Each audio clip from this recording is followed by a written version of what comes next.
Good evening, everyone. How are we all? Good evening, people. This is Lee. Nobody sees Lee every Friday when we do a Periscope because he's always on audio. But I managed to drag him here because this needs to be an in-person thing, doesn't it?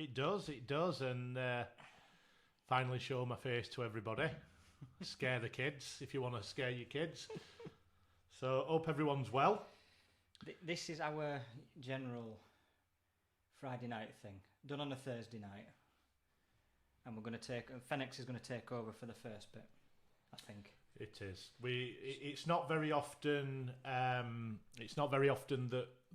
we plug what we do on these sort of things, but we have got a launch that we do want to talk about a brand new industry leading event that we're going to be putting together. So I think it's we're going to take the first probably 45 minutes or so to discuss what we're doing for once, and then we'll get back to the normal chat. So thanks for joining us, everyone who's here, and I'm sure we'll get a few more. We'll just wait a couple of minutes. I'm just going to put these on the socials. Facebook. Just wait for a few more people to get on here. Just so people are aware, my lovely wife is doing the production. Who's giving me some hand gestures in the background. Very well done, Soph. You've put a hopefully all of cracking this show together. The mics. This is the benefit of having a wife in a band. The mics, the mic stands, the audio, the screens. While you're talking, I'm going to share them to my socials, by the way. That's fine. I've put it on FaceSpace. I'm going to put it on LinkedIn. And I've put it on the Twitter, on the line. And that's them all, I think. All the major ones, anyway. So, 14 watching now. Okay, cool. The live chat is up. And you're going to be able to watch this video. When can we watch this video? When will it go live? Straight after. It'll loop straight after. So we'll send this link out to everybody, won't we, Lee? So if people want to catch up with what I've had a chinwag about, that's fine. So the chat is live on the right-hand side. If you've got any questions or anything you'd like us to talk about, because the first portion is going to be Fenex, and then we're going to move on to some other things afterwards like we normally do over a beer, don't we? We are. We're going to get back to the normal chat after that. Okay. So, but we are going to do some shameless plugging, and it's something that we believe the wider industry need to know about what we're doing here, because we do believe it's going to help people in the industry and it's going to move things forward. We're very excited. So it's all good. It's all good. It might not look like I'm excited. I'm very tired. Long weeks. Spencer don't sleep. And it's Bank Holiday Monday, so at least everybody can have a day off Monday and have an extended weekend, which is good. I'd say a day out, but... Yeah, I know. I don't know. I know. It's not like we can do much, is it? But no. But it's all good. So while I'm sharing this, if you want to give us a bit of an intro then, Jason, of what of why we're doing it and what we're doing. Fenex is the fenestration sector's, in this country, first online digital expo. And the reason why we are doing it now is, well, this was a plan. This was an idea to be done further down the road. Was it not? Yeah, the original plan, I think, was... at least another 12 months away. Yes, around summertime next year, to be fair. But given the way of the world, or the new world, and how things rapidly changed, and how we've all had to adapt to a new normal, we couldn't ignore it. We kind of had to, didn't we? Yeah, I mean, look, I guess it's been a tough time, and if everyone knows what's happened with COVID in the industry, and I think we've got a very resilient industry, and I think we've coped as an industry in general. I think we've coped absolutely amazingly well, and I think the bounce back has been way beyond what anyone. This industry, I mean, you look at other sectors, and it's awful because there's a lot of other sectors who are not in our position. You look at the complaints we've got now. We're too busy. We've got too many quotes. We've got too many orders. Who would have thought that in March? As we were locking down. I don't think anybody would have believed we would be where we are now what happened. But it's like you say, we're a resilient bunch. I mean, think back to 2008. So I was in this industry for 3 years, and then that happened, and it was damn hard. It was tough, but things changed. And if you remember, that was the period we saw the greatest amount of diversification I've still yet to see beaten. Mm-hmm. You know, we had companies coming out with solid roofs, Ultraframe came with a loggia column, windows got infinitely more energy efficient, composite doors were taking off, aluminium bifolds were taking off. I mean, there was a new product launch nearly every month. I think because of that. I think the thing is, when things like this happen, people start to get really inventive and they start to come up with new ideas, and I think we will see a period of, even if it's not immediately, we'll see a lot of new things happening, and I think that's one of the reasons why we're doing what we're doing. I mean, we'll talk more about that in a minute, but as an industry to be where we are now, I think we're very lucky, because there's a lot of other industries right now in not just in the UK in general that are really struggling. Airlines, hospitality, travel. It's awful, and you know, we are very lucky to be where we're at, and it makes sense. Think about, you know, you've got that build up of pent up demand. You've had since March, probably for a good portion of people, the end of June. I know the industry came back at various stages of May, but a lot of people were still in lockdown till June. You know. Yep. So what have you had? You had from sort of mid-March to the end of June of pent-up demand, of people wanting to do things but not necessarily having the time to do it. And then suddenly you can do it. Everyone's open. Well, at that point, you know, we're open. Installers are back open. We can do quotes for homeowners again in the home. We can place orders. We can clear that backlog of work. And now where we're at, you've got installers with 3 months worth of work, fabricators who are turning work down because they can't cope with what they've got already. It's insane. It is, but it's a good position to be in, and it's a nice problem to have. I think, you know, we like I said, we're very, very lucky. I mean, I've mentioned this in the Periscope chats. I've got a lot of friends still in travel and tourism, and they've got nowhere to go. It's decimated. Absolutely. Before decimated. We came on air, Jamaica, Switzerland, and I can't remember the third country. It might have been the Czech Republic. Were just added to the quarantine list. Yeah, so that's another 3 countries that, in essence, that you know are now off limits. I'm not being rude, by the way. I'm Yes. trying to log into the YouTube chat, and I'm struggling with the YouTube chat to get it on. Have we had any messages yet, or are we? We've got people watching. No worries. That's fine. okay.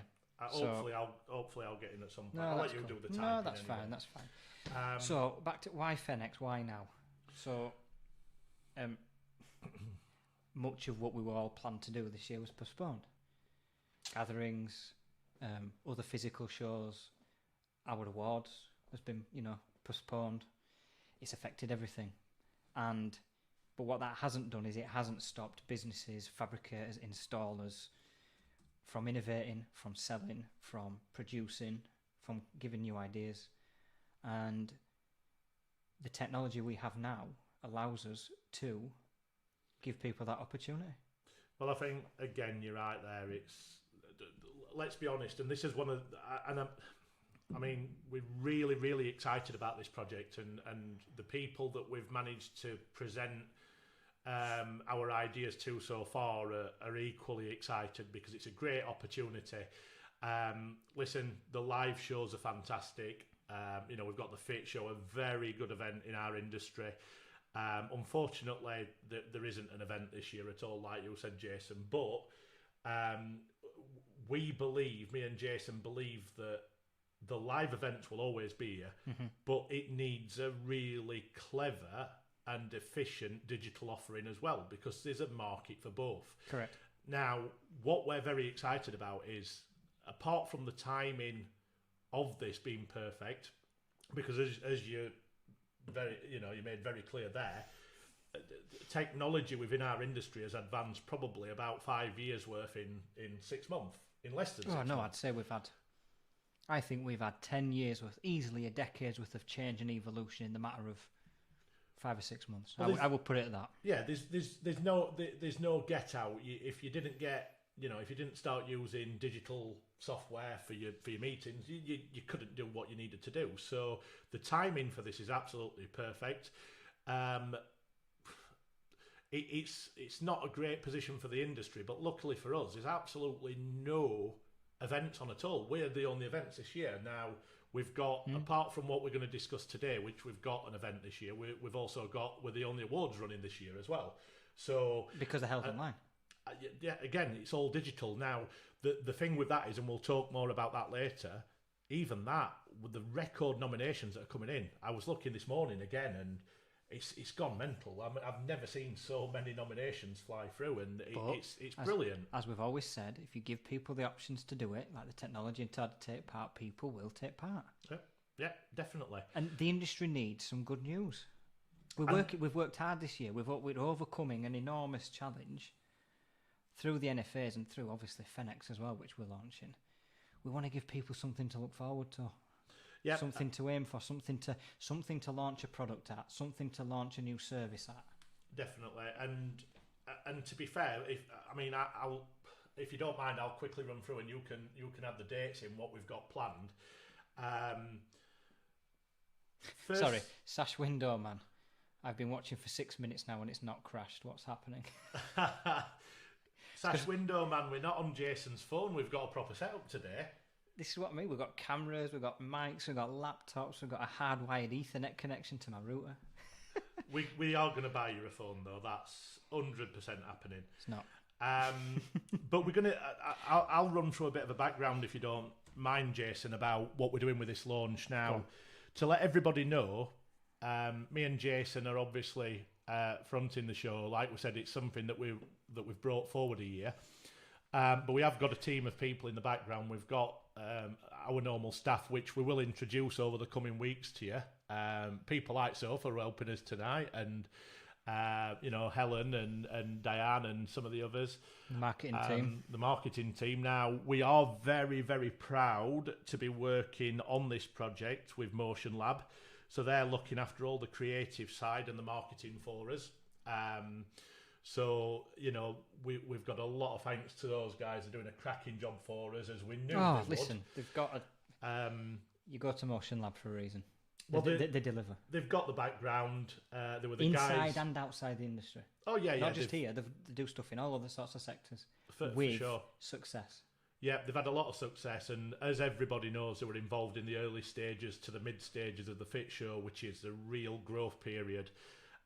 These guys are very, very clever at what they do, and they're helping us, very in a very good way at the moment. So the marketing, we are investing heavily into that, and they're going to be helping us all the way through. So we're proud to be working with these guys. I mean, they've not just worked with. I mean, I'm just looking now who they've worked with. So Fit Show, Bison, Solidor, Buildshaw, Miele. It's Clearview, Conservatory Outlet, Residor. And then some of the guys outside, Oakmere, Neutralife, AO. Oh, AO.com. The list goes on, but I think that we chatted to the guys at Motion Lab when we brought this forward, and we just believe that they're the right partners for us to take this forward, and they're doing a cracking job. So we'll I'm sure we'll be introducing some of their marketing ideas for where we're going with this. And as we progress, they'll be more heavily involved. So, there's a next phase, which is now in the planning, and there's a lot more to come. Yeah. Which we're dead excited about. But, I mean, just to explain the shows, and not to dumb it down too much, but to explain it in a very basic form, it is exhibitions online. And basically, whatever you can do at an exhibition, you can do digitally within our platform that we're going to be using. Mm-hmm. Now... we'll talk more about the software when we speak to people individually and how it works and the benefits and features. But to give you an idea of the rundown of this, and we looked at this quite in a lot of detail. We researched this over a long period of time, and we're doing it very, very different. Apart from it being digital, we've decided to go for a main event and what we call 4 mini subsector exhibitions. Correct. Do you want me to run through those? Yeah, if you want to give the dates, Jason, and then you'll let everyone know on them. So, Doors, Windows and Hardware Expo will run Friday the 27th of November to Saturday the 28th, and we'll explain the significance of the Friday and the Saturday in a bit, because they are two very different days. Conservatories and Outdoor Living Expo will be held Friday the 29th of January 2021 to Saturday the 30th of January 2021. We've got the Glass and Machinery Expo, which will run from Friday the 26th of February 2021 to Saturday the 27th of Feb 2021. We've got the Fenex main event, which is a 3-day event, which is Wednesday the 21st of April. So it's a 4-day event. Wednesday the 21st of April to Saturday the 24th, 2021. And then rounding off with what I actually think could be one of the coolest ones, and that's the Aluminium Expo, Friday the 2nd of July to Saturday the 3rd of July next year, because the growth in aluminium has been insane. You've got new systems companies cropping up. You've got fabricators flocking to aluminium en masse. That is going to be one to be at. I think there's some and again, trying to keep a lid on this and not get excited and tell people while we've been doing the Periscope. I don't know how I've not slipped up. It's been to keep a lid on this. Me and Jason like to talk, as you all well know. To keep this secret has been tough. I won't have that, Lee. That's not you. But I'm gonna explain the reasoning, I think, and I'm sure you'll join me as I start talking on this, Jason, about why we're doing each event. I mean, the main event is a centerpiece of what we're doing. Correct. So we'll start off there, but I want to tell you about the differences of what we're doing. I mean, we'll go into more detail, like I said, with people when they speak to us individually, because there's a lot to show you, and it's a very clever event platform. But the main event, apart from it being digital, is a 4-day event. Now, the first 3 days of the event are going to be online. So it's going to be on the digital platform as an exhibition. People can have virtual booths. There'll be webinars. There'll be presentations. There'll be all sorts of stuff going on. The content will be geared towards everybody in the industry. The content, by the way, some of the plans we've got for the content is going to be what nobody's ever seen before. Some of the stuff we've got planned is seriously cool. Oh yeah, I mean, like before we came on here, we were looking at some of the ideas, and it is seriously cool. Oh, there's so much that we want to talk about that we can't just yet. But because think about it, the content is the centerpiece of a show like that. Yeah. The content and the engagement, and that is what makes this. Because the same at physical show, the content, which is the products on show, and the seminars, and the engagement, and that's talking to people, exactly. What we've got planned for this is, and it's I huge. Can't say it's huge. I know you're smiling because I can't. It's seriously cool. Well, I mean, there's so much to tell people, and we're not going to tell everyone everything. But to give you a little bit of a taste, we've got 3 separate exhibition halls within the virtual exhibition at the main event. And again, it's very different. We've got a supplier hall which will cover the entire industry. Which is usual trade stuff. Yeah, your trade exhibitors that guys who want to show the products to the industry, right from the from the installers right up to the top end of the supply chain. Now we've also got an exhibition hall based purely around recycling and sustainability. Yes, that's an extra massive theme. That's a huge theme. Now, obviously, we've spoke about this in detail for quite a while, and we speak to a lot of people who are heavily involved in driving that side. We believe that this is going to be one of the biggest talking and drivers in the industry over the next 2 to 5 years. Well, I wrote at the end of last year that, and this was obviously pre-COVID because this is naturally the centrepiece of this year now. But I wrote that this year would have been the year for sustainability and recycling, because if you remember, all the way through 2019 there was such a big build-up of momentum behind green movements. But obviously COVID happened and that changed the focus for everybody. But that problem's not going to wait. Well, I mean, there's so many people doing stuff on recycling. I mean, you look... Morley Glass Crusher. Yeah, I mean, they've got the glass crusher. They're working with Saint-Gobain and Glass Solutions on a lot of stuff. Eurocell, De Koenig, Vika, Rayout have all got massive recycling facilities. Linear are doing stuff. Camden. Vic Sliders have got a lot going on. There's so much going on in the industry, and some that we've not even mentioned here. Michael's saying, I have a product for that hole. Jason knows. Yeah, it does, yeah. Ah, that's interesting, Michael. You've not told me that. I'd be interested to hear that. I don't know if I can say it though. No, we'll not discuss it in too much detail. But I'll be interested in speaking to you. I know what Michael's on about. It is cool. That is very cool, by the way. But we're not going to go too deep into it. But we just believe that we do believe that is going to be a big driver, and the content for that will be massive. We're also doing something that nobody else has done in this industry, and this is a massive thing for us. We're actually having a haul for installers and consumer-facing products to go out to consumers and to architects and specifiers and builders. Boom. Now, I'll be careful how I say this because I don't want copyright infringements, but I know what you're going to say. Be careful. It is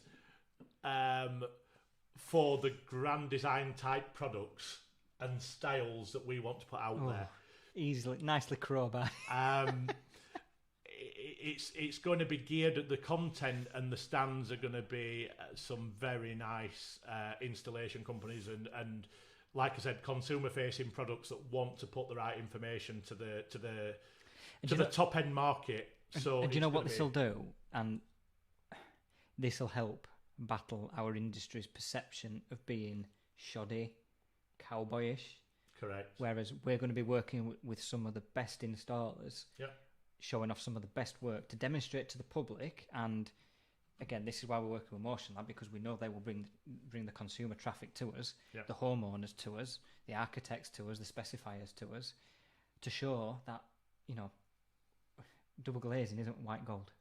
It's and this is a thing. I mean, don't get me wrong. There's a lot of content that we can put in there that's based around smaller projects as well, and we will cover that. But this industry has never had. We're always on the periphery of the grand scale projects, and that's no good. This industry's got some really, really. It's unfair. Very good products. It's unfair because when you consider that every building on Earth has what we do. Yep. Every building on Earth, in the same way that every building has a roof to a point. Correct. But roofing gets more attention than we do. Nearly every building has floor or partitioning or whatever, and they all get huge. What do windows and doors get?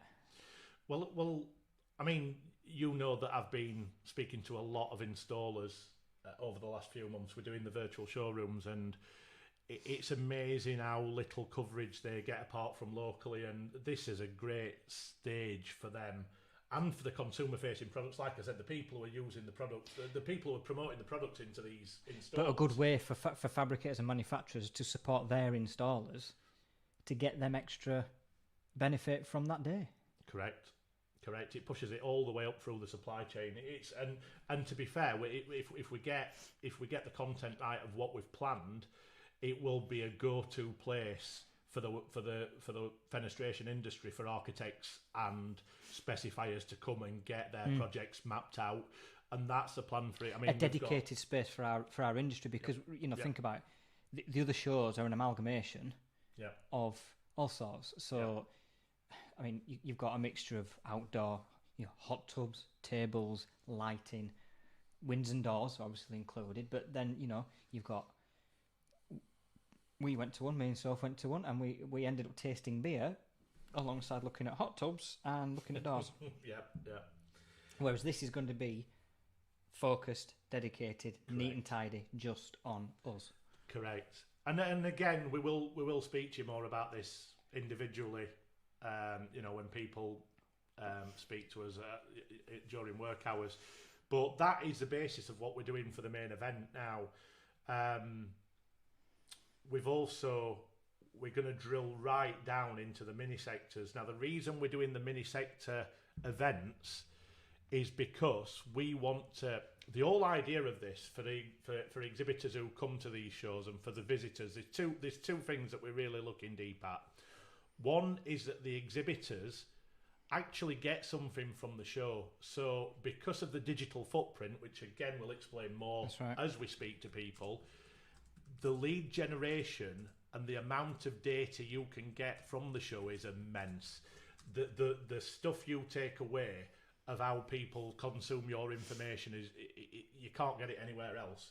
So we know what people are looking at, all that sort of stuff. It's a goldmine. It's the analysis, the reports you can make, the feedback you can figure out, the thing you can figure out what worked, what didn't, what you need to work on more, what you need to work on less. But as a business, you can fine tune that. Well, this leads to the next part, and this is something that I do not believe this industry doesn't get enough of. Is we're not looking at the engagement of the content we're putting out to everybody in the supply chain, and that goes from suppliers to their customers, and from the fabricators to the installers, and installers to consumers. We're putting out content, and we're not really analysing the content. With this, as we move along, we can really fine-tune the content, and we can tell you what's working and what isn't, and what people are interested in and what they're not. So, because of how we're doing this, and again, it's a service. It's a service for a lot of companies who are too busy to be able to do it themselves. Correct. And we've got some very clever plans that we want to discuss with people. So, like I said, Michael Hagan, what? No beer? I'm drinking beer. Steve said, is it going to be a preview of what this looks like tonight? Steve, no, because we want people to speak to us. But we can organise a call with you, Steve, so we can show you. That's Steve Stewart of Brissant. It is, yes. Steve, we will organise to show you and whoever else you want to. Who, by the way, are a launch partner. We will. We were going to wait for the shout-outs, but we'll do that now. We're very honoured to have some launch partners that have already signed up with us. We trusted a few people to tell what we were doing, and Brissant are one of our launch partners, so correct. We're very, very proud to have you guys involved. It's an honour, and I'm sure you've got some cracking ideas that you want to speak about. Colour Seal. Debs. Debs is going to be big there. Thank you. She's very excited about it, and I'm sure she's got a lot of new things she wants to talk about. And can you imagine the content she'll create for this? Oh, I'm really looking forward to it's a visual thing, this. Yeah. And colour on a digital expo, it's a no-brainer. What she could do, the imagery she could create with this. Well, colour's red hot as well. I mean, people are. Well, of course it is. It's not going to stop growing ever. No.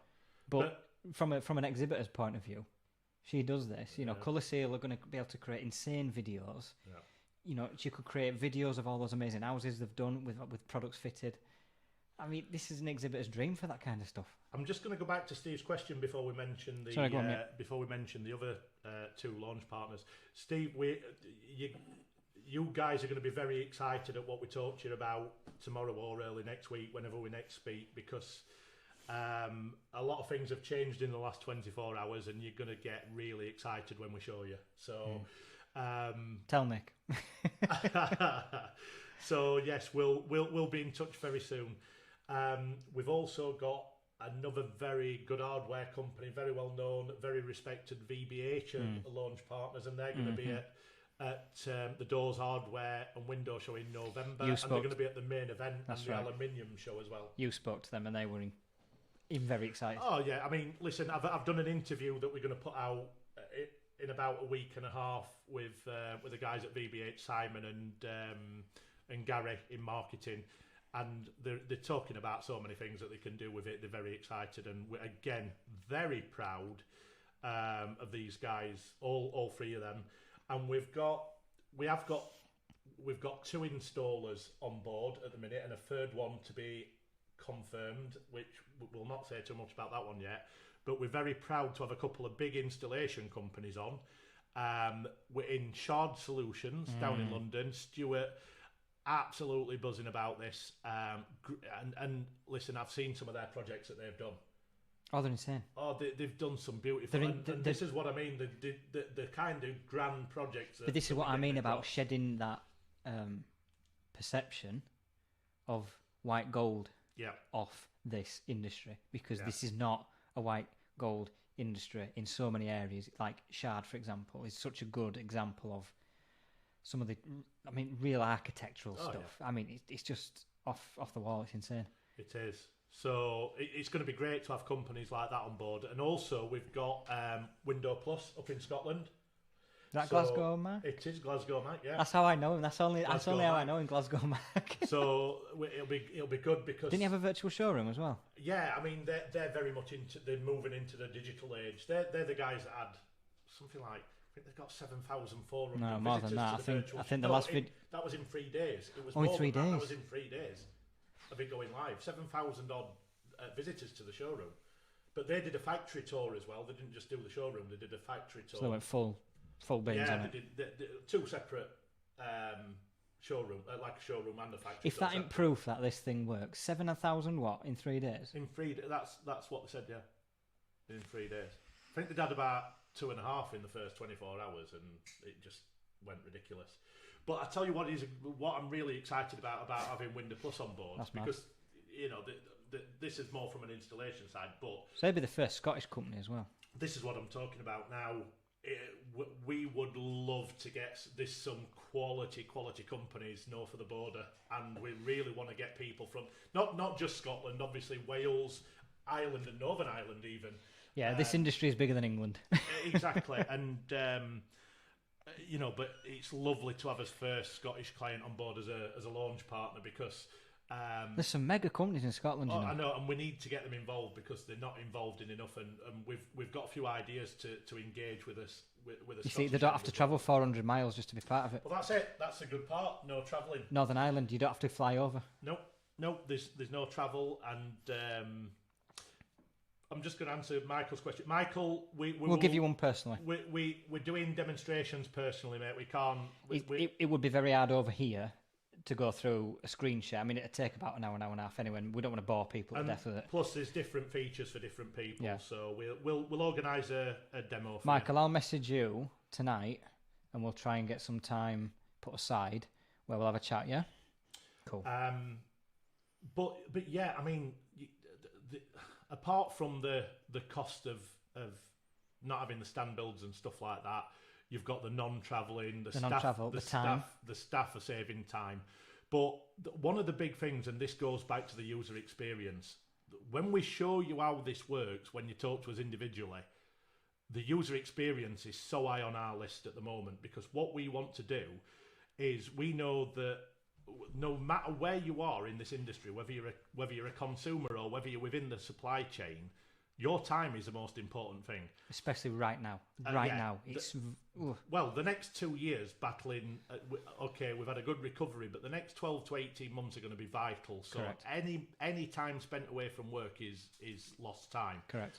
So with what we're doing, visitors can, whether you're a consumer right up through the supply chain, you can visit this at any time of the day. Yes. So with the 3 days that we've got at the main event, or the 1 day exhibition online that we've got for the mini events, if I wanted to have a look before I went to work at 6 o'clock or 7 o'clock, I can go and have a look at that. Correct. Then I can have an hour on at dinner time. Yep. Then I can go on in the evening, or I can go on between jobs if I'm sat in a van. Or you can calendar the seminar. So if you've got appointments or you've got customers to see, you know that this particular webinar is happening at 2. You can set a reminder for that. You can schedule the content.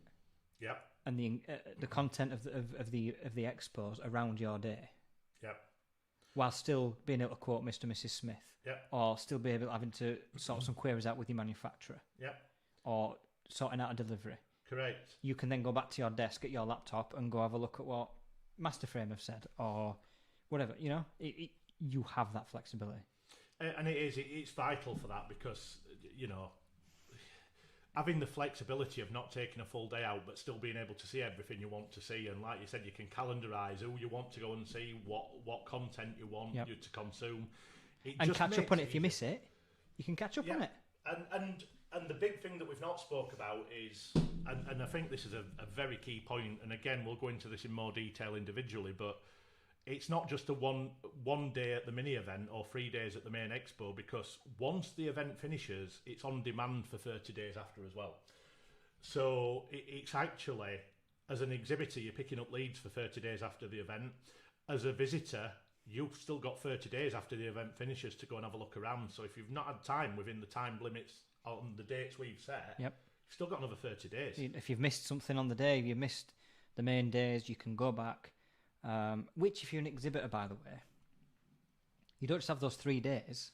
You have 33 days. 33 days, yeah. To get your content out. So you can still promote that space, that exhibition space, online, via your marketing channels, encourage people to view your videos, download your content, look at the images, book a meeting, book a video chat via that platform for over a month. Correct. And I mean, there's all sorts of stuff. I mean, one of the key things that we've not mentioned is we've spoken about the actual event itself and the digital platform of the exhibition. This is where the Saturday's coming. Yeah, what we're trying to keep an element of real life into this as well, because we're, as an industry, as we all know, we're human beings, like. Well, we've been doing these periscopes for a while now. That's right. I'm just going to grab a drink while you explain that. While we're talking about all the digital stuff, it's always nice to get together and have a bit of a social gathering. That's it. So we've looked at options of how we can integrate that into the digital side. So on a non-work day on the Saturday, what we've decided to do is COVID dependent. I mean, this is COVID dependent, but we're going to do it anyway because we're going to stream it as well. But Jason's not going to like me calling it this, but this is my pet name for it. We're having what I would call industry. I'll call it a chat show, not a talk show. That's even worse. We're having industry talk shows. It's a conference. It's a virtual conference now. Well, no, a physical conference. Sorry, yes, but it's going to be virtual as well. So So the Saturdays will be the in attendance physical conference summit style thing, also live streamed. Yes, correct. Now, to give you a background on this and what we're trying to achieve with this, apart from it being a networking event and a social event, when COVID allows people to get in a room together, we're going to hire a venue, we're going to have a conference, and we're going to do it very, very professionally. We're going to have the big screens, we're going to have a streaming team, we're going to have the lighting and the sound, and we're going to be doing, as well as roundtable industry discussions that happen at normal conferences, we're going to be having product launches, and we're going to speak to people about not just product launches, about key products that they're wanting to promote. So it's going to be a mix of people talking about product and innovation, and we're talking about the general key topics as well. And a TED Talk style feature for Fenestration. Yes, we're calling it Fen Talk. So we're going to have key speakers that actually do TED Talk style show chats, but it's going to be called Fen Talks. So we're gonna do it really. So really whoever different. wants to volunteer for that first one in November. Yes, we're looking for confident people who want to chat about the industry for the first Fen Talk. Because I'm not doing it. I'm not doing it. So yeah, and that's exciting, but you know. What about the night though? What about the evening? Well, before we get to that, right. COVID dependent, it will be at a venue, so we're going to invite people to the conference. We are going to be asking a lot of questions. We're going to be talking about the industry very, very in depth. And as we go along throughout these, we'll be picking up information and hopefully talking about parts of the sectors and maybe analysing some of the stuff as we go along. We will be streaming that as well. So as well as the live attendees coming to it, we will be live streaming this probably through YouTube and social channels altogether. And that's part of the package, by the way. So when exhibitors sign up to whether it's the single day show or the main event, they're there. That is part of some of the packages. Yeah, yes. That's right. So and there's extras as well to increase your exposure. But again, we will talk to you about that personally. Yeah, and then after the conference, we have got an evening function, which will be a dinner, a bit of entertainment, a lot of beer, no doubt, with this industry. Glitz and glamour, it's going to be nice. No, it will be a very, very nice and professionally done, but we are going to have a night function, an evening function, because we do believe that this is an industry that needs that. So we are bringing the human element in there as well. Can you imagine the hangovers after that first day? Well, bear in mind, none of us have seen everyone I for know. it'd be close to a year. I know. If we can do it in November. Yeah. Well, And just so people don't get worried, we won't live stream that bit. No, we're just live streaming the conference. So. Because nobody wants to see that. But we've got big plans, and during the conference in the day, there's going to be some networking areas where we may be able to put some pop-up stands on, so you can talk to people who are at the conference as well. We'll more details will follow on that, but it's very comprehensive. I mean, we're covering absolutely everything, and the only difference with the subsector shows is it's a certain part of the industry, and it's a 1 day rather. But than we're a doing 3-day it show. because the sectors we've picked out here. Glass and machinery. You literally don't have this industry without glass and machinery. It's such a massive part. You're going to get IGU companies there, machinery companies there, spacer bar companies there, lifting equipment companies there, transport. Okay, construction and outdoor living.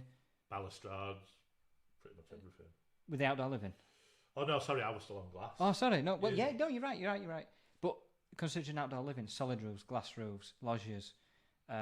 Office pods, decking, landscaping. fencing, landscaping, doors, windows, and hardware pretty much covers everything else.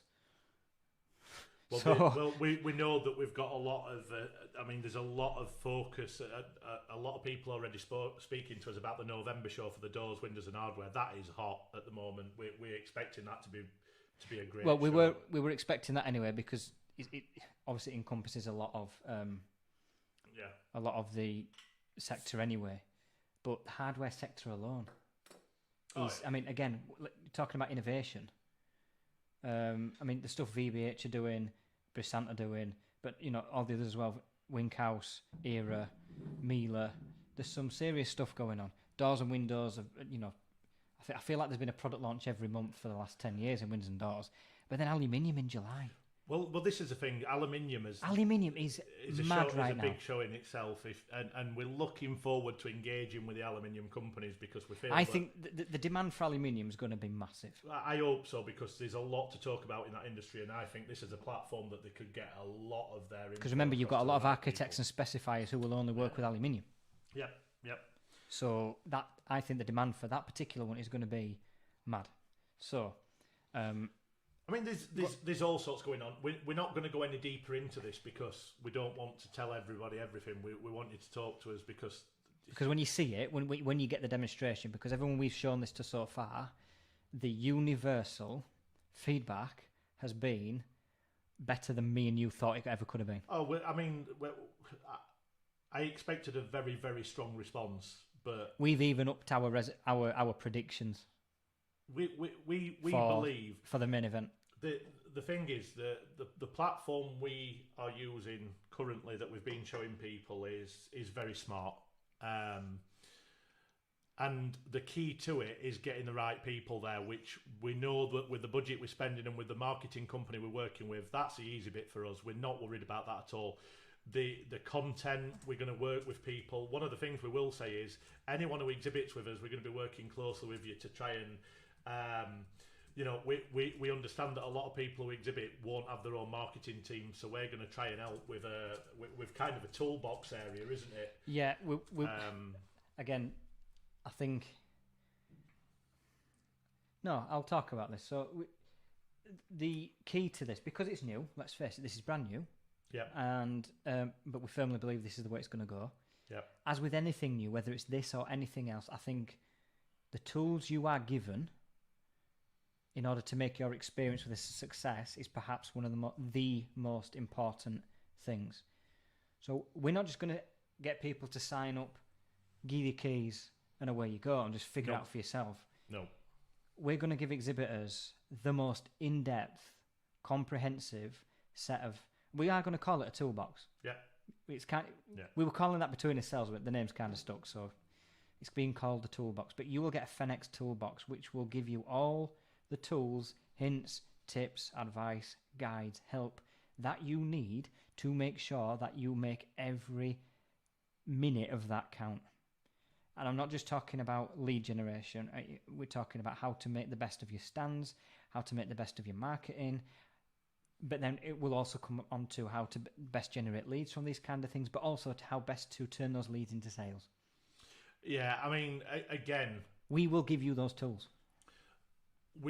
I know we keep saying this. We really want you to speak to us and have a look at it, because when we go into detail with you with this, you'll see how deep that we're looking at the user interface. We want this to be as smooth as an engagement platform, whether you're a visitor looking for products on any scale, or whether you're an exhibitor. It's all about the user experience, and that is what we have put to the top end of the priority. And when you speak to us and you see how we're going to do that, you will be very, very impressed. And again, this sounds a little bit big-headed, but it's game changing. It's industry changing. It's not big-headed. It's what we believe. It's not what we believe. It's what we know. It's actually we've seen happening. it. We know it works. We've looked at the software. And the other thing is, and this is the thing about the virtual world. Within us planning this over the period of COVID, bringing it forward, and because we've had to move things forward, so it's been 6 months in 6 months work in 12 months rather than 12 months. But by the time we set off looking at this, we are adding options into it all the time. We're improving it. And what we showed people at the very beginning of showing this to key partners, the launch partners, it's changed already. And we've still got, we're going to have to go back to the launch partners now to give them, it's all good news. To give them the good news. Don't frighten them. It's massively good news. I mean, you're going to get a lot more for your money, because as it improves, the more you're going to get with it. And this is the thing with software as well. Software can change every day. Yep. And this is the thing, if you're an exhibitor, if we make changes, you get that anyway. Yes, correct. This is the great thing with software. It's just code. It's ones and zeros. That changes, the software changes, you get the benefit straight away.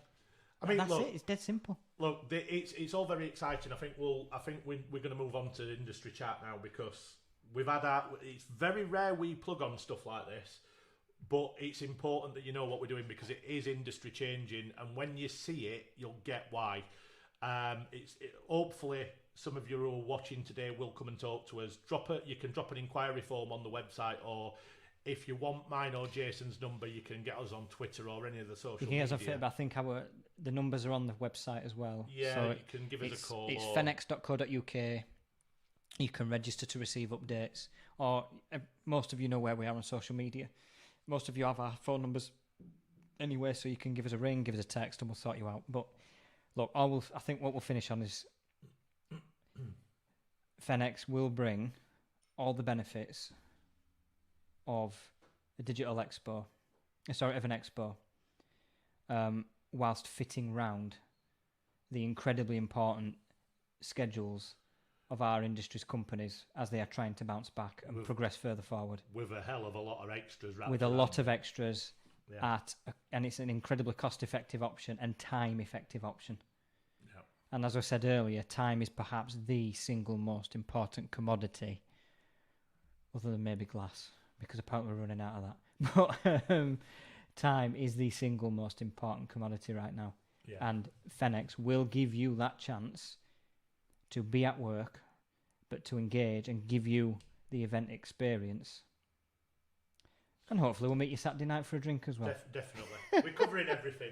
But I think that's our plug over now. I think we've been very fair with these. We've not really spoke about anything we've done.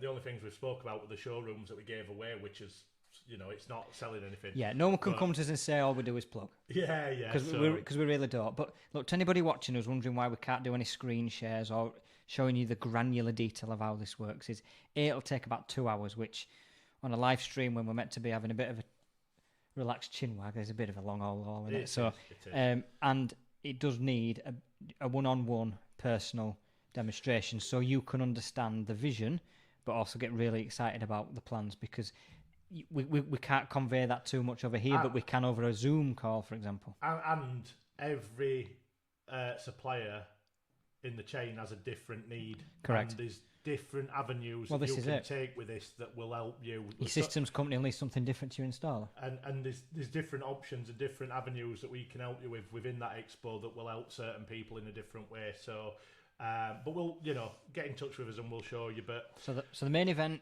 April the 20, it'll be Wednesday, 2021, April the 21st, and then concluding, hopefully, if coronavirus will allow, a jolly good knees up. Yes. On Saturday the 24th. I'm just glad we've got it off his chest, because keeping that quiet was the hardest thing I've been petrified I'll slip up at some point. Like, people were messaging me in background. Oh, what's this? I was like, oh, you have to wait. It's like, I have had two people messaging me going, what's this thing? What's this Fenex? Like, well, I don't know. Well, we're going to get back to the normal chat now. There's not as many comments tonight on YouTube. I don't think as many people are logged in. I think they're watching it, but they're not logged in to chat. I think they're watching it. There's people you have to be logged into chat, don't you? So there's probably not going to be as much chat Well, tonight, what we can do, if we want to invite, if you are watching, send us a message on the Twitter, on the LinkedIn, on the FaceSpace, and we'll answer it on YouTube. Yeah, if you want to talk to us, if you're not logged into YouTube and you want to message us on Twitter. Kevin, for example, he tweeted me.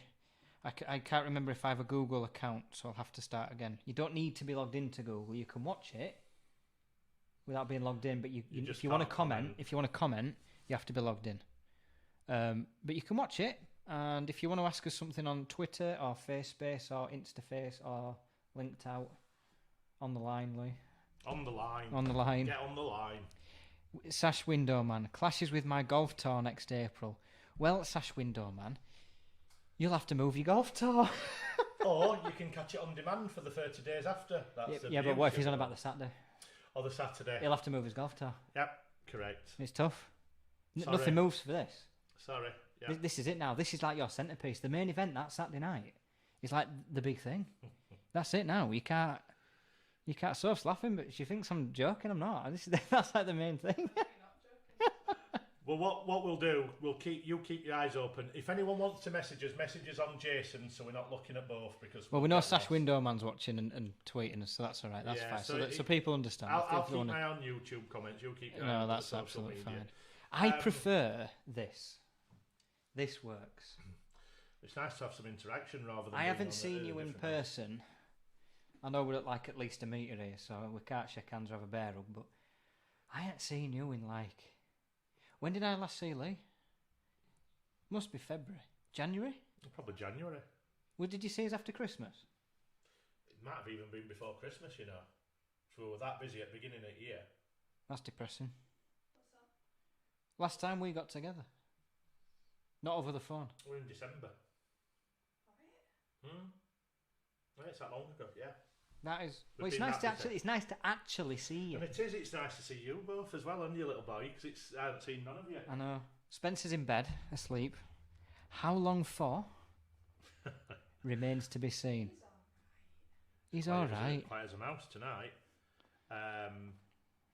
But we thank you for listening to us for this first 45 minutes. Yeah. We do appreciate. I think we got the timing right on that. Yeah, we'd have loved to have rambled on for another hour about it, but we want to get into normal chat, and we've not done. To be fair, we've not done the Periscope for a while as well. I know you tried the other week, but it didn't get going, did it? Because of your great phone. Sophie, can I buy him a phone? No.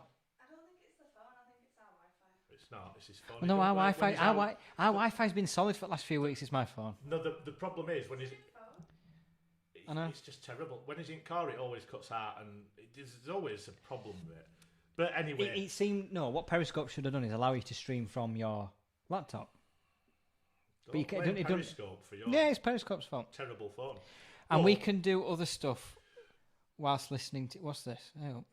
Well, we got some. We prefer. Hold on, yeah. So. Sash Window Man. Thanks. We prefer this. It works without crashing. And we can do other stuff whilst listening to you both.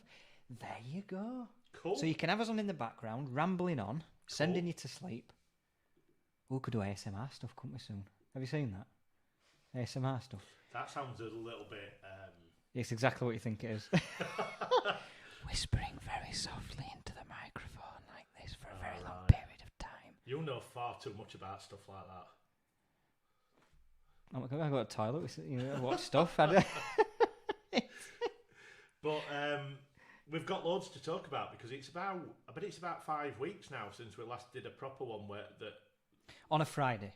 Yeah. Because of personal clashes and stuff. Yeah. But I think what we might do is if we do a video next Friday again.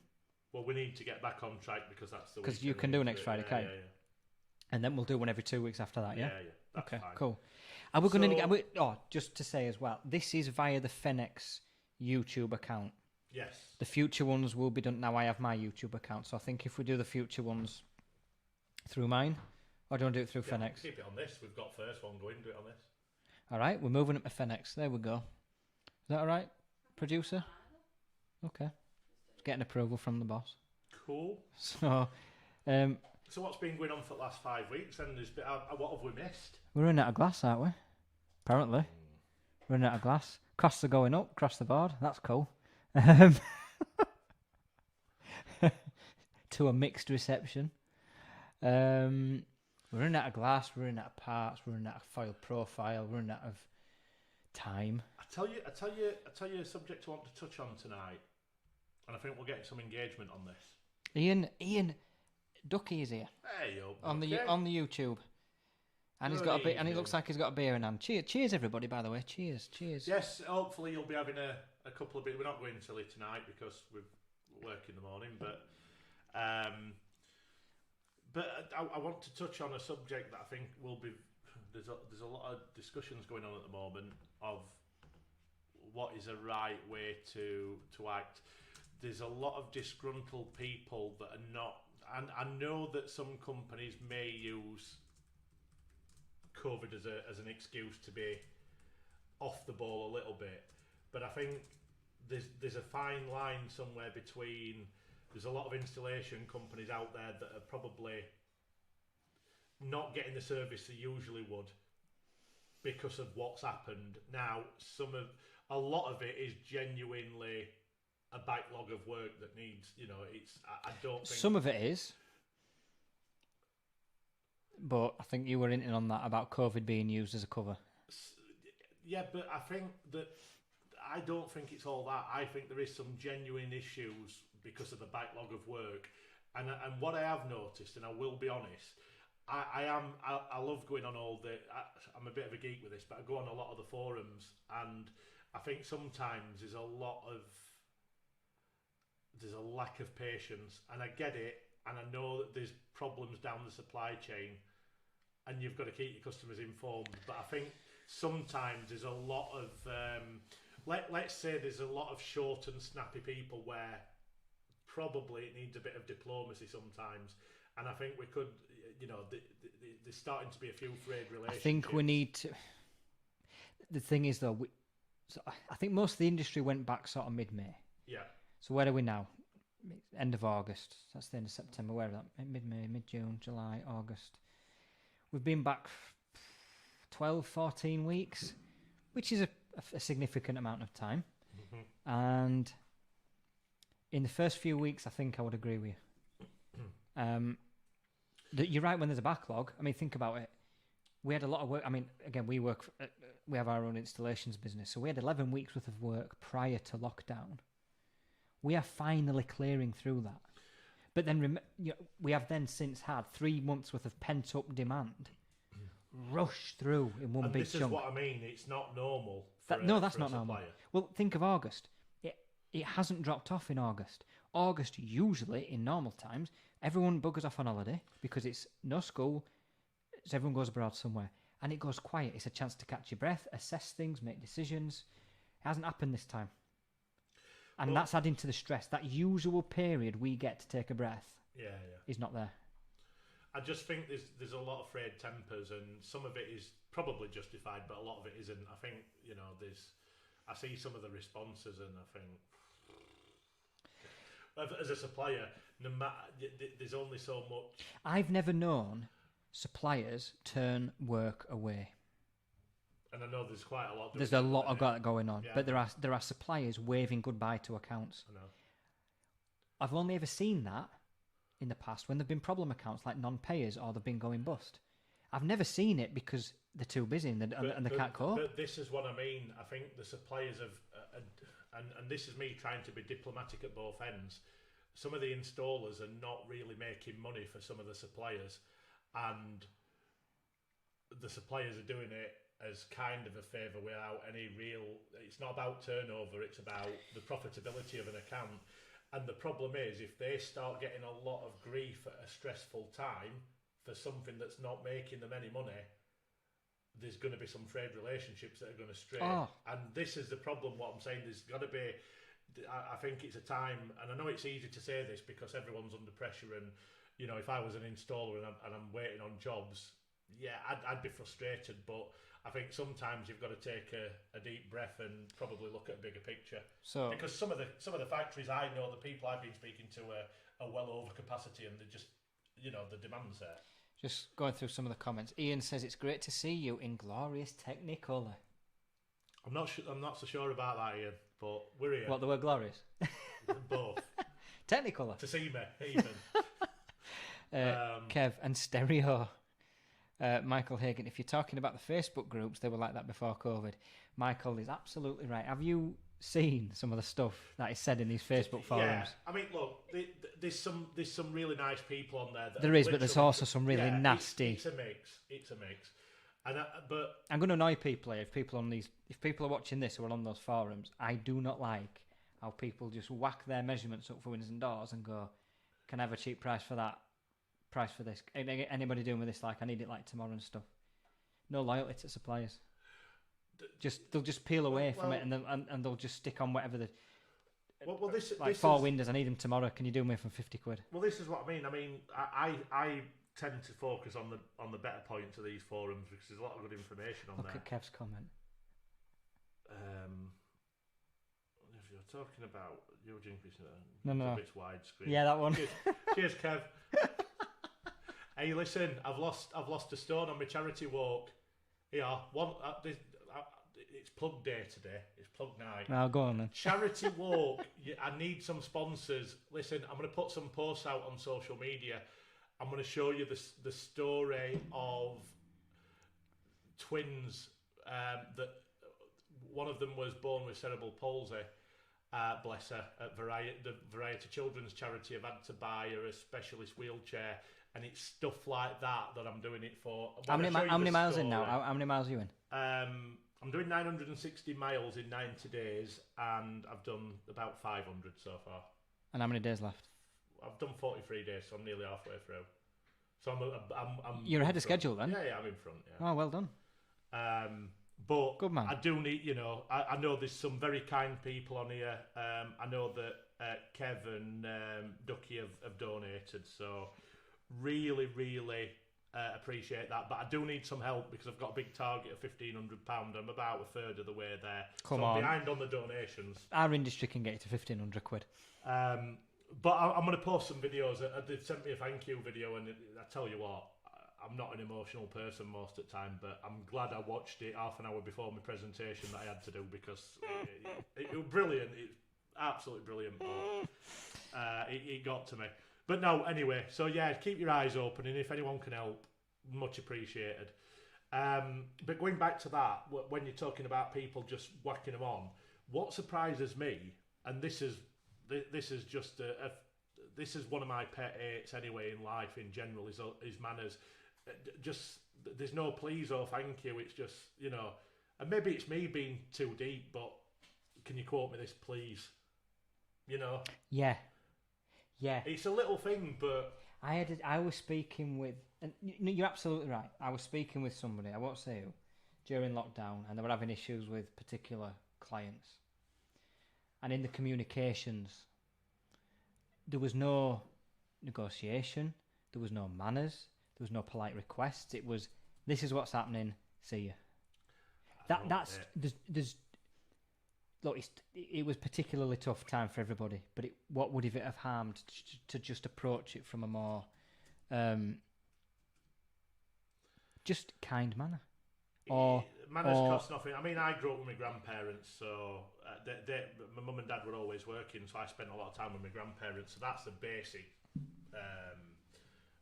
thing for me, saying please and thank you. Yeah. But they just whack it on and it's like, quote me this. Why has no one quoted me this? It's like, because you're not. You're just sticking it down people's throats saying, quote me this. This is what I mean. Don't get it. But people react to others who are treated better. I mean, installers get this when they have to deal with homeowners. Yeah. Now, look, most homeowners are still... Keith's here. Oh, we're getting people in now. Okay, this is cool.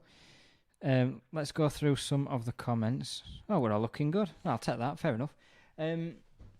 Installers get this when they are dealing with homeowners. Most homeowners are polite people. You get one or two, however, and I've talked to you about this in the past. Yep. And they come on the phone and they think they're above everybody else, who demand everything above everybody else, who demand to be seen before everybody else. And it just, it don't make me. If somebody gets on the phone like that to me, I'm thinking, we are back at queue now. I'm not rushing to see you. No time. Hi Ian. Tret. Keith. Gotta be Tret right. Tret. That's a proper English word, isn't it? Like, I don't know. Barm cake. Or bread cake. We'll not do that on here. We'll leave that for Periscope. Tret. It's a bread cake. It is a bread cake. 100% it's a bread cake. I'm not even going down that argument because there's no other word for it. Doesn't matter what anyone says, it's a bread cake. What's a balm? What's a batch? A batch is a balm is what you put on your lips. It's a lip balm. And a batch is a group of things. That was a bit girly. That balm cake. Balm on. You could have a balm. You could have a cake flavoured balm. But a batch is a group of stuff. Yep. Just in case Sam at Thermosale's watching this. What's the other ones that they come up with usually? A roll. I mean, I would. If it's flat, how can it roll? Can't. A roll is like a hot dog bun. Yeah. That's what I class as a roll. It's not. Yeah, that's a roll, isn't it? That's a roll. That's what I class as a roll. There's another really weird name. Keith, it's a balm. It's not a balm, Keith. A balm is barn pronounced wrongly. That's what balm is. What they call that weird one? There's a stotty. Stotty, yeah, that's another one. There's a stotty. It could also be a bap. No. Baps. Yeah. But then people just ruin word with dodgy innuendos and stuff. But are you Googling it now? Alternative names for bread rolls. What are you Googling? Oh, we can never escape this topic. It always follows us everywhere. I know it's our fault for bringing it up, but... Well, yeah, because there's a name that I'm trying to remember what it is. I can't. Anyway, while Lee talks about pound cakes and stuff, but no, we'll leave that for Periscope. We've battered that subject to death. Although, actually, no, just before we move on. Condiments, there's only one, Henderson's relish. Really? Yes. Of all the things you could have brought, yes. Hendeman's relish? Yes, Henderson's relish. Oh, Henderson, sorry. Henderson's, it's a relish. It's like... Whoa, Paul Ogden said overbottom. Overbottom, underbottom. No, Paul, that's not bread, that's what... I have no idea what that is. Are we late? Yeah, we're past 9 o'clock. Yeah, Tret. Paul Ogden. I can't believe you don't know what Henderson's relish is. You've got to get that on a pie. When you go to Wakefield, to that pie shop. They don't do relish there, do they? They must do. If they don't, then they want shutting down. I don't think they do. They do. I saw it when I went. Do you know what I want to know? What makes Piccalilli luminous? Nuclear relish. The hell's that going? Is that what it is? That is wrong. Piccalilli's just not right. Weaponized tiny cucumbers. They're bright yellow.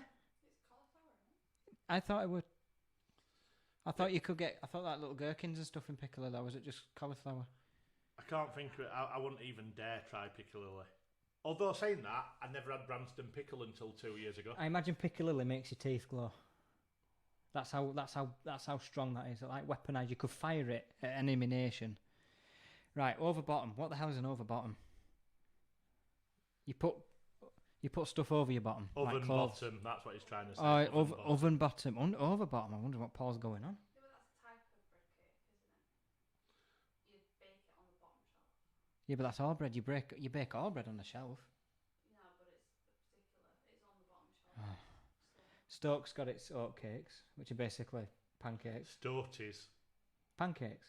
I'm going to really annoy everybody. Scuffler. Scuffler, that's what I was thinking of. Scuffler. That's what we're thinking of, Scuffler. That's what we're trying to research. Stoke seems to have taken ownership of a pancake and to called it an oat cake. Well, what's all that about? No, because oat cakes. See, I know this because when I'm on a diet and I can't eat bread, I have oat cakes, and they're awful. And it's not a Stoke oat. I'm expecting some grief here from people from Stoke in a minute, but they're like.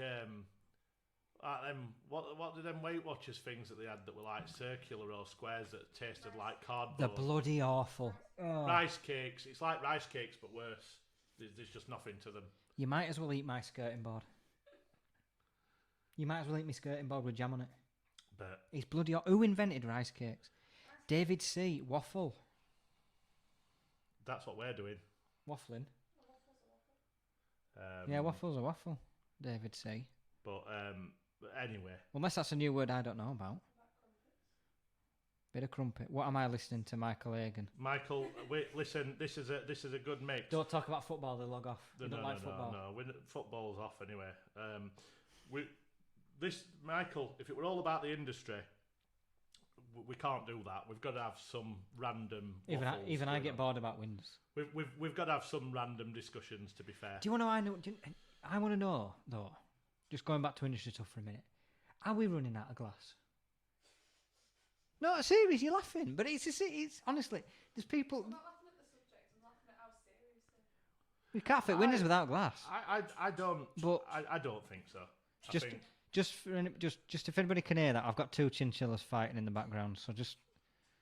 That high-pitched spitting noise was them. You see, where else on a live YouTube video would you get a virtual exhibition launch, a discussion about manners in the double glazing industry, glass shortages, bread cakes and scufflers, and barm cakes, and beer, and fighting chinchillas. What a podcast! It's nice to be different. Listen. Yeah, I get that, but bread. Michael's not been on the early periscopes where there was an all-out war brewing over what you call bread. so Ducky, we're not going to do Periscope tomorrow because this is the new format. We're ditching Periscope because my phone can't cope with anything more than an hour's worth of live broadcasting. So this is set up now. So we're going to do this on a regular basis, aren't we? We are. Via YouTube. Yes. Because it's stable. And there's better production value. And we can turn these into podcasts, so we can, if we wanted to, we can strip the audio from it. And it's good to meet. I could put it on Spotify if we wanted. Yeah. Well, hopefully we'll add it to stuff like that. And if it gets popular, sponsors, you see where this Fenex logo is about here? Your logo could go there. I forgot we'd got the logo there. So you see where the Fenex logo is there? Oh, hold on, that way. There. Down. Yeah. There we go. Cool, eh? That Fenex logo, you could... Oh no, there's just my arm. I'm on a delay. I can see the video on this massive delay here. You could put your logo in there. So if you want to sponsor this, 500,000 quid a show, something, that'd be cool. Matt, I tell you what, I've got sponsor us and we'll get a green screen. I've got a cool sponsorship opportunity. I've got right. You can see how long my hair is. I haven't had it cut for 6 months, nearly 7 months. Sponsor his haircut. Hairband. Sponsor my hairband. I'll wear an hairband with your logo on. Cut it. Why can't you cut it? I'm not cut. I'm growing it. I can't say it, I'm growing mine. I'm growing it. You need. I think you should do what I'm doing though. Shave it at sides, back. I tell you. I'm going to bring. Sounds like I'm just talking about charity tonight. I have, and I do want to give a special mention to the guys at Glaze Right and everyone who's supporting the guys at Glaze Right. Yeah. For Kelly. Kelly Matters. I am saying that right, aren't I? So I've got some hairbands for you, by the way. You chucking me an hairband? Brilliant. The ride they're doing is very, very good. I'm going to get an airband chucked at me in a minute. Do you think first? The charity ride that these guys are doing at Glaze Right, and I know it's a charity very close to the heart. I've been keeping an eye on it as it's been going on, and absolutely fantastic, guys. So I know you'll not be listening because you'll be recovering, but if you do get to see They've not had this- good weather either. yeah, I've seen some of the videos. The weather has been atrocious, yeah. really poor. And you know, they've got a lot of supporters, and I know there's some of our listeners that will be, you know, sponsoring it and donating, and I know we have. Very, very top work, guys. Just wanted to give a special mention because it's epic. So well done. Do you want to put the headband on? We're getting an headband thrown at me. See, sponsored. I'm not sure about this. Sponsored. I hate those. The Oh no, I'm not putting that on. no, I need one of them fabric ones. No, look at that. You could kill somebody with that. That's what. You can That's you just can put a logo on it for me for next week. I'll wear it. like But a Fenex one. Yeah, yeah. We could wear Fenex headbands. You've touched the same thing now. You have to. Oh hellfire! Oh god, yeah. Oh god, yeah, we'll have to do that. Yeah, Sanitizer. oh, flipping heck. There you go. Yeah. See, we're on the ball. Sanitizer on Yeah, hand, come on. everything. Have a squirt. Flipping heck. Brilliant. Ah. Very prepared today, very prepared. Guys, like they do in the football interview, sponsor logos behind you. Idea, guys. Yeah, that's exactly what we're after, Paul. So I think Paul works for Solidor. Solidor. Where are we? There? Solidor's logo could go right here, Paul. Just have a word with whoever's in charge there now and just say, look, get on these podcasts, stick your logo up on there. This blind, by the way, works quite as a good background, doesn't it? I was thinking if you bring back your quizzes, you could have like, you know what Richard and Judy used to do with the picture behind you. You could bring Richard and Judy. Wow. You could bring back your quizzes. You'll have to be Judy. She never gets to talk. That works quite well. Yeah, well, exactly. So, but anyway, going back to the industry, what we're going to talk about, because we've not done this for a while. There's a lot of probably big topics at the moment. Ian approves of the format, by the way. Keith saying it stays on, which means I think it doesn't crash. So this is it now. I think innit? This is the. Yeah, I'm happy. I mean, we're going to do this, and even if you can't get here, I think can we patch Lee in from his end? I might be able to Skype you in. Yeah. Cool. So if we can't do it each way, Yeah, we'll figure it out. Masonite will look well. Oh yes, the Americans are in charge at the Solidor, aren't they? All right, Masonite, if you're listening, logo right here. Bridge that gap across the Atlantic. Come and sponsor a British window podcast. We could go as far, depending on the sponsorship options. We might even get some little outfits. We'll get Sophie to make some outfits for chinchillas, and we'll put them on show with your logos on. How about that? Have you ever tried to keep them still? Mark and Mindy. We'll Keith. see. Mark and Mindy. Keith, oh, yeah. yeah. Who's Mark and who's Mindy? No, don't answer that. Yeah. I miss Robin Williams. He's one of my favourite. Oh, Robin comedians. Williams. So there's all sorts going on in the industry. I think that. I could talk about Michael Hagan's new product here, but I think I'd be stealing his thunder. I don't think he's going to be very happy about that. So I won't do that. He has told me about it. It's very cool. Well, I tell you what, By Michael, the way. you've got an industry first there that he's not told me, because he's managed to keep his mouth shut for however long. If you told him today, he's kept his mouth shut for a few hours. I proved it with Fenex, didn't I? I didn't blow it with that one. True. So it can be done. It can be done. There's quite a lot that's gone on, and I think we've probably missed a lot of key topics. Is there anything anyone wants us to discuss tonight? I've got one. I'll see what comments there are. I've got one. Lead times. I know that doesn't sound terribly exciting. No, but I've had some interesting conversations this week about that, to be fair. I'm not convinced that the introduction, and don't get me wrong, it's a manufacturing marvel that you're able to turn a composite door slab out in 3 days and deliver it, or you can get some aluminium bifolds out in the space of 48 hours. To have the ability to do that is fantastic. It shows how innovative we are.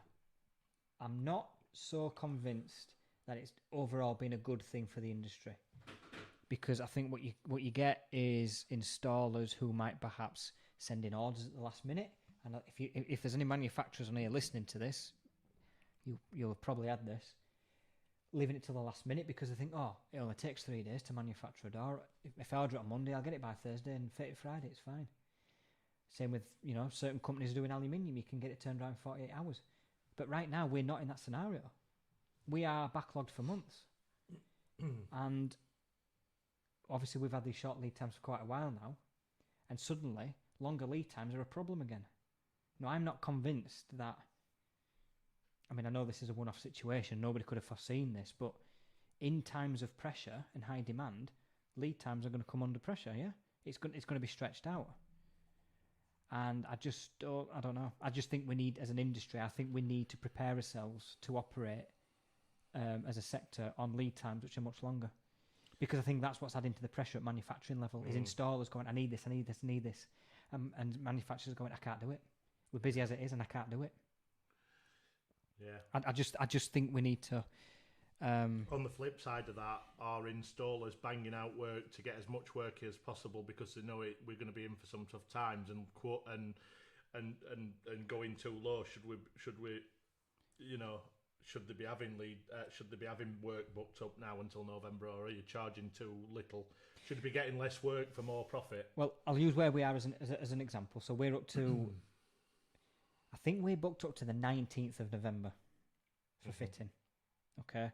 It's highly likely that in a week or two's time, I mean, we're already warning about Christmas, because if we're that far booked, there's only really 4 weeks before Christmas, 4 working weeks before we break up for the end of the year. Keith, this is where the quality issues start. This is what I'm getting to. Marky Cox says there is a glass shortage, and he thinks it's going to get worse, apparently. Yeah, so we're up to the end of November, and we're going to start warning people about Christmas. And we're honest, we make a point of at the very beginning of speaking to our customers at an initial visit, saying, don't expect this tomorrow. Yeah. We are comfortably 3 months ahead of where you are right now. Yeah. And to be fair, on the most part, most homeowners accept that because we're in unique circumstances. They know we've been locked down for a while. I just think installers, perhaps, I think we just need to get used to the fact that we're not going to get our composite door in 3 days for a while, or our aluminium bifold for a week or two. Probably. But then it shouldn't be an issue anyway, because if we've got 4, 6, 8, 10, 12 weeks ahead of us, we've got time to order it in time anyway. Exactly. It's not like you're going to be fitting it in 3 days when you've got a 12-week wait time, is it? No. Well, no, it's just all I'd say to installers is order. Don't leave it so close to the bone to order. Order in advance, so that if there is an issue with quality control, or if there's a mistake, or manufacturers are lacking the materials, give them enough time to sort that out. Don't order a door on Monday, expect it by Thursday, because what could happen? Your manufacturer could ring you up and go, I ain't got that hardware, I ain't got that glass. It's going to have to be week after next. Yeah. But in the meantime, the installer's booked that fitting around it. I don't know. I just think we need to be a lot more patient on the lead times. Yeah. And just not put as much, because I think that's where a lot of the pressure's coming from as well. His orders being, Yeah. I don't know. I'm just thinking from putting my installer hat on. We give our fabricators plenty of time. We'll order something now. I mean, we ordered something with, we ordered some bifolds last week, not to be delivered till October. But we're ordering it now so that at least they've got time to process it and, at least know the order's there. They don't have to deal with it straight away, but they've got plenty of time. I think this is where and I'm hoping that the suppliers have got this under control, but when you're putting orders well in advance, could there be some potential mishaps where you've ordered that far in advance that they miss going into the system if you're keeping it on one side? Totally agree. That can happen. That can happen, no problem. Mark saying here, UK made glass shortage. Yeah, well, I've heard certain things about that. That's a whole subject in itself. Michael Hagan saying they have no issues with supply. All our glass from our main suppliers arriving on time in mint condition. I'd say, who's your supplier, Michael? That's probably worth giving him a bit of a shout out because that's. I think there's a lot of unhappy people. Exactly, good on them. Nobody expected a boom, so stocks ran down before every manufacturer of profile, glass, etc. went back up. Is it a boom, Keith says, or back orders due to lockdown? I think it's a bit of both. So, I think... People sat at home wanting home improvements, plus the backlog. It'll not last forever, we know that. Everyone who's sensible in the industry... Look, I'm going to say, I mean, I think everybody accepts once furlough ends and that mask of support is removed, we're going to start to see some of the actual damage that's been done, and that will slow things down. But to be honest, I don't think our industry would mind a bit of a slowdown at this point, just to catch a breath. Because it's good. The position we're in is good. Yeah. You know, you've got as much business as you can cope with. We all know it won't last forever. But I wrote the other day about Michael. I'm not saying I don't want to ruin my supply. There's no I in team, Michael. Share. I just think. I don't know. I don't. This level won't be sustained forever. I think come the end of October, we'll start to see a slowdown. But then by then, I mean, look, installers could have work booked up to February, so it won't even matter. Because this is where I think installers could be quite shielded. If it works that way, it will. When the inquiries drop off, it gives you a chance to rebuild your pipeline if you've got that long lead time. Exactly. So remember, because we can get most. I mean, again, with us, we can get most of our windows in 4 weeks. We can get our doors in 2. We can get our aluminium in a matter of days. Michael. He's not wrong. Have we had any comments coming in on social media, by the way? Let's check. We keep checking on that. To know if time is your USP, that's fine. But volume and 3-day results in disappointment. Most installers are happy to wait 5 or 6 weeks. I actually know who Sash Window Man is, but I'll tell you privately. Right. But he is right. Yeah. I'm of that opinion. I don't think short lead times have been that good for our industry. Because when it comes to high demand and pressure points, that's when they start to fail. And obviously we're in one right now. And we're going to be in one for quite a long time. Yeah. And I think we've just got a bit too reliant on getting the door in 2 days. Yeah. So the UK economy apparently has 300 billion to spend. Let's hope it's all on windows. I mean, from a selfish point of view, I don't want anybody to go on holiday. I want everybody to change their front door. I want me to go on holiday. That's what I want. Yeah, but you're part of that 300 billion quid. So I want you to go and buy a new door. Preferably from me. Trust me, I've got especially with what we're doing with this Fenex, I've got zero part of that £300 billion. Our glass has got plenty of glass apparently. Every manufacturing sector is seeing high demand. Don't be fooled. Oh no, we're not fooled. No, we look. I think manufacturing is the one area that's good. I mean, we and you've talked privately all the time about how this country needs to manufacture more.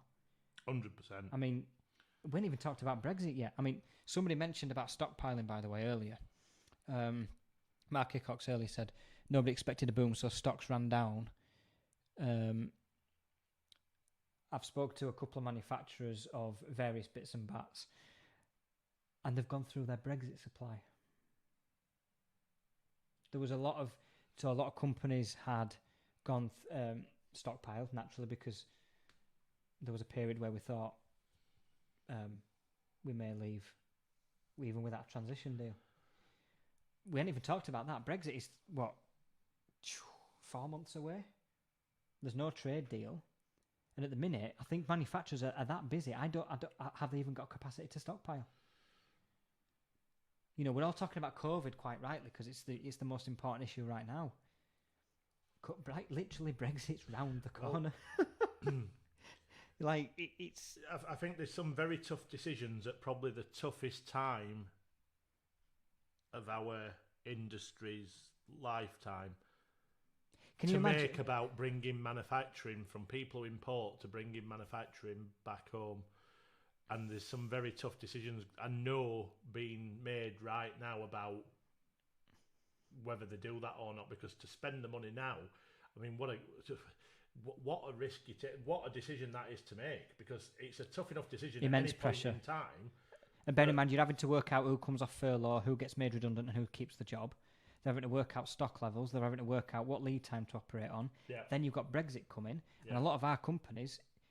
I mean, I'm not just talking about Europe here, but they import from all over the world. Oh, yeah. And I mean, this is where currency fluctuations Well, start to I come was in. just about to say the currency situation for importing is Because a lot of what going to make a big difference. you know, a lot buying dollars, but a lot buying euros, but a lot buying dollars as well. Yeah. What happens in December, whether you import from Europe or Japan or America, what happens between the UK and the EU is going to reflect in that currency. You know, it's just, I don't know. I don't think we're paying enough attention to it. It's 4 months away and there's no trade deal in sight. Well, it's like I said, there's some challenges, but one thing I will say about this industry is, and I'm very, very impressed about it, is the resilience that I've seen. And I think I joined the industry just as the first recession happened, if I remember right. When was that? The last recession, sorry, not the first. 2008. Is that? Was it? Was it 2008? Oh, I can't remember.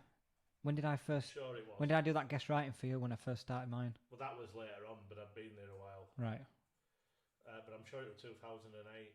Look, we'll get round it. I firmly believe, and I think you believe this, I think if we made more here, we wouldn't be so worried about this. I wouldn't say just about our industry. I think in general. Oh, we yeah, need to get yeah, back so- to yeah. we need to get back to a nation of manufacturing. To be fair, Obviously in fenestration, but you're right, across manufacturing, across all sectors. Because I think if we relied less on imports and had a more secure supply chain. I mean, look, February, remember, yeah? In February, the crisis wasn't so necessarily the virus for our industry at that point. It was hardware. It was, and I think sash window hardware was a particular pinch point because China was shut down and not making anything. We were getting really worried about running out of hardware. But if we made it here...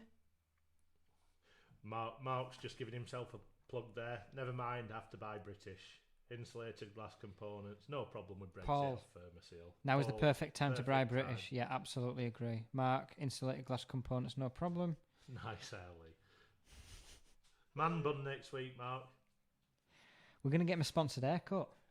It's not a sponsored haircut, a sponsored hair band. I'm growing it. I'm going to grow it down to my shoulders, past my shoulders.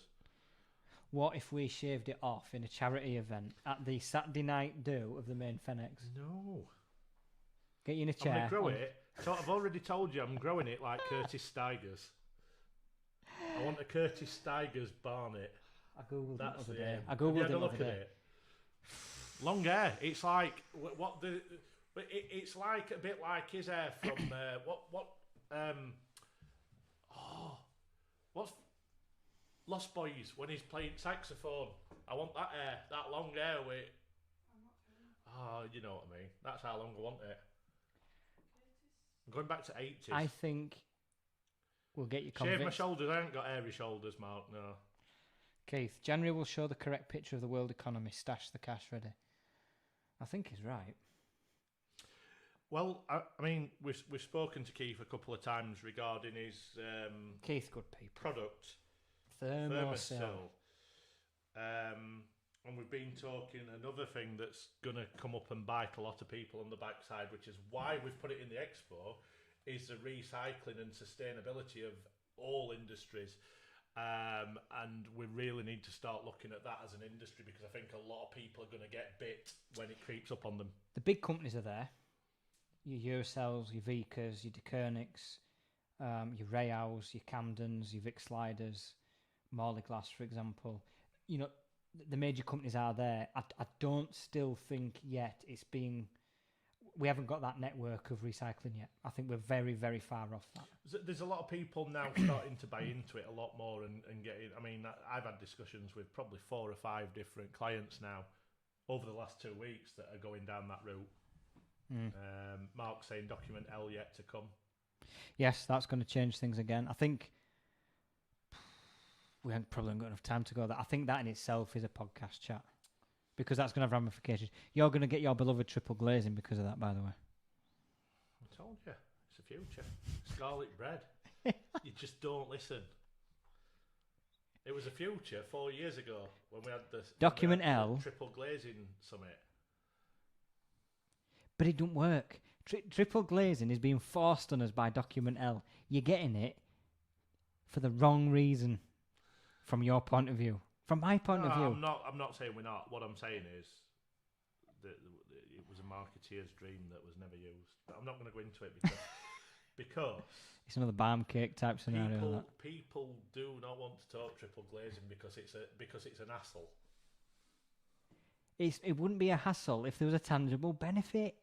It doesn't work. Like, the difference, like, is that small. That small. Yet you have to buy 50% more glass. It weighs more. It costs more. It takes up more room for an nth degree of heat loss reduction even. You're from Yorkshire. Any penny saved is a penny gained. No, if it costs you $2,000 and it'll take you like 200 years to claim that back. Well, your kids get the benefit then, and the kids' kids, and your kids' kids. Well, so 4 generations in, you'll finally see that 0.1 U value pay off. When we're going to get quadruple glazing? They have that in Scandinavia. But then it is minus 30, like, all the time. Yeah. It don't get that here. Just going to grab my final beer. What am I on? Brewdog. Yeah. Logo. There, Brewdog. There you go. No, but I could send it to them. The amount of beer I've drunk of theirs on camera. I'm sponsoring Corona. Is it true? I didn't know if it were fake news or not, but I actually think... So, can you check for this? Can you check this? If Corona sales of beer actually went down because of the virus. Massively. Yeah, but I don't know if it was a fake story or not. No, it was true. Was it true? Yeah. So I was going to check now. A lot of shelves were still full of Corona beers. Said it ate the brand massively. Michael says triple glazing he saw last year. Michael's absolutely right. It's not Lee's on his own here. We last talked about the 232 units would help. Brewdog are going carbon positive. Yeah, that's a good point actually. Have you heard what Brewdog are doing? I didn't read the article, but I saw an article about that, yes. I didn't go in and read it, if I'm being honest. They've bought... They're planting some trees and stuff, aren't they? I got the headline. Like, loads of, like, forest area. They've bought... I think this is right. Let me just check a story while we're talking. I believe... have you got an answer? On the Independent, Oof. coronavirus, owners of Corona report £132 million loss following the outbreak. There you go. Massive hit on brand. That is ridiculous. Anyone... That is ridiculous. This is... I mean, who would not buy a beer because it's called that? I mean, it staggers me how people think. All right, so this is what Brewdog have done. They are now carbon negative, although I think they said carbon positive, didn't they, in the promo video? Ambitious new plans, including switching to wind power and planting acres of trees. The beer brand stated that as of last Saturday, it has become the world's first carbon negative. Yeah. That's the term, not positive. Negative. What did I say? Carbon positive? I have no idea. That's too much Brewdog. The drinks firm announced that it now aims to remove twice as much carbon from the air that it emits every year. I did actually skim read the headline, but I didn't read into the... Huh? This isn't sponsored. I just like Brewdog. But if you want to sponsor us, I'm drinking this lovely Lost Lager. Not sponsored. I have to get used to this now. We do proper videos. They have bought 2,050 acres of Scottish Highlands next to Loch Lomond, as Soph says. Loch Lomond. Loch Lomond, not Loch Lomond. Do you know the story behind that? We booked. Yeah. If you say it once, you'll never get away with it. No, exactly. Yeah, well, that's nothing wrong, Dan. I know. I said it wrong once. I know. I booked a nice weekend away and I didn't tell where we were going. And went past and said, we have to Loch Lomond. We can't. Loch Lomond? Loch Lomond? Everybody knows Loch Lomond. We can't talk about my industry mistake when I spoke to a person and called them wrong name because we can't go into that one. But that's a private conversation and a funny story when we meet up for a beer.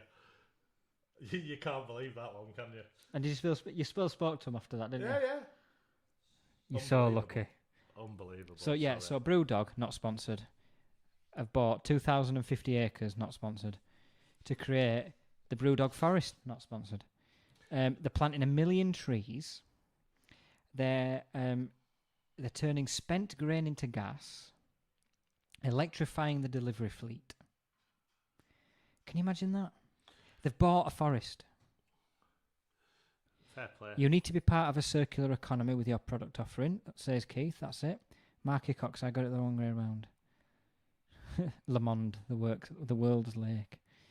Fit double with thermosil. Keith, lovely plug. We need to get Keith on. Let him plug his product. We need to get Keith on Fenex and let him exhibit his product. Perfect. Exactly. Platform with a recycling and sustainability, Keith. Exactly. Talk to us. What was that? Terry Tibbs. Talk to us. Do tips. He doesn't do anything anymore, does he? No, for that face jacker were brilliant. I mean, phone jacker were class, but face jacker was. Do you know what? We're gonna have a break from industry chat, and we're gonna talk because we haven't spoke about this for ages. Sorry, just to clarify, Mark says they're planting trees, not bought a forest. Yes, they are. Strictly speaking, in 10 years we'll have bought a forest. It'll be a forest. But I've started.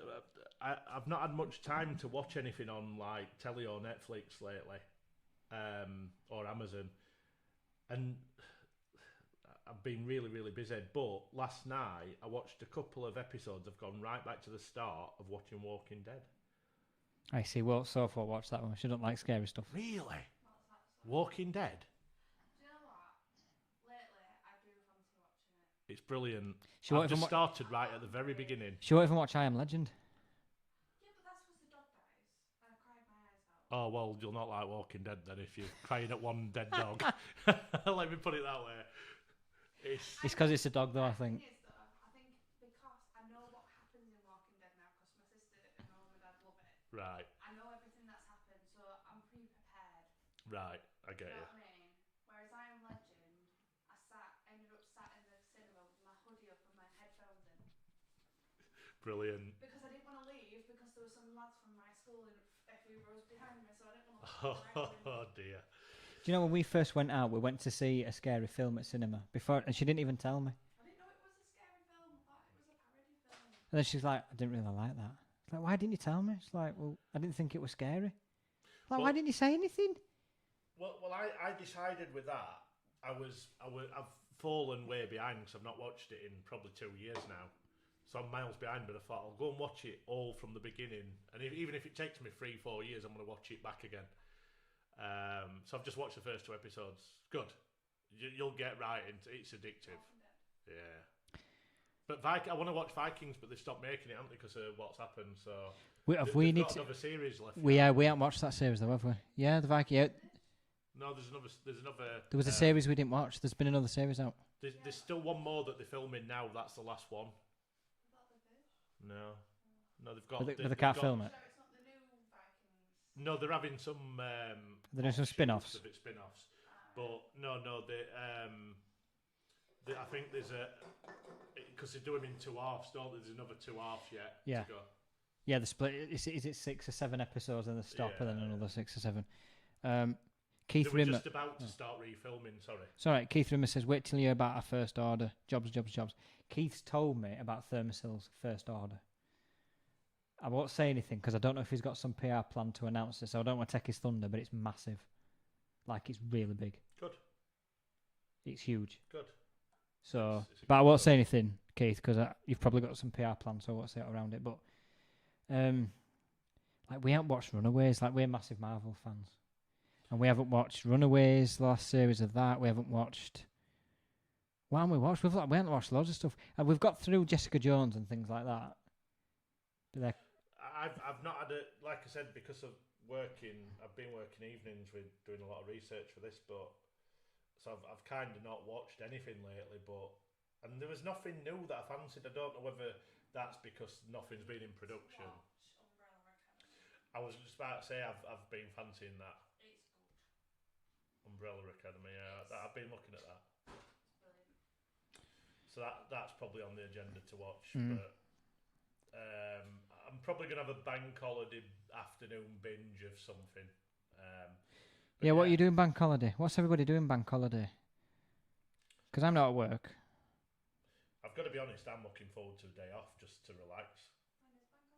Monday? It's last one at year. Monday. Is there an extra one planned this year or not? I think that's last one. I thought we were doing something for Queen. That were ages ago. Have we already had that? Yeah. Oh. We were in the middle of lockdown. It was supposed to be VE Day. Yeah. It was supposed to be, that was the extra bank holiday when it was supposed to be VE Day weekend. But turned out to be just another normal day because of it.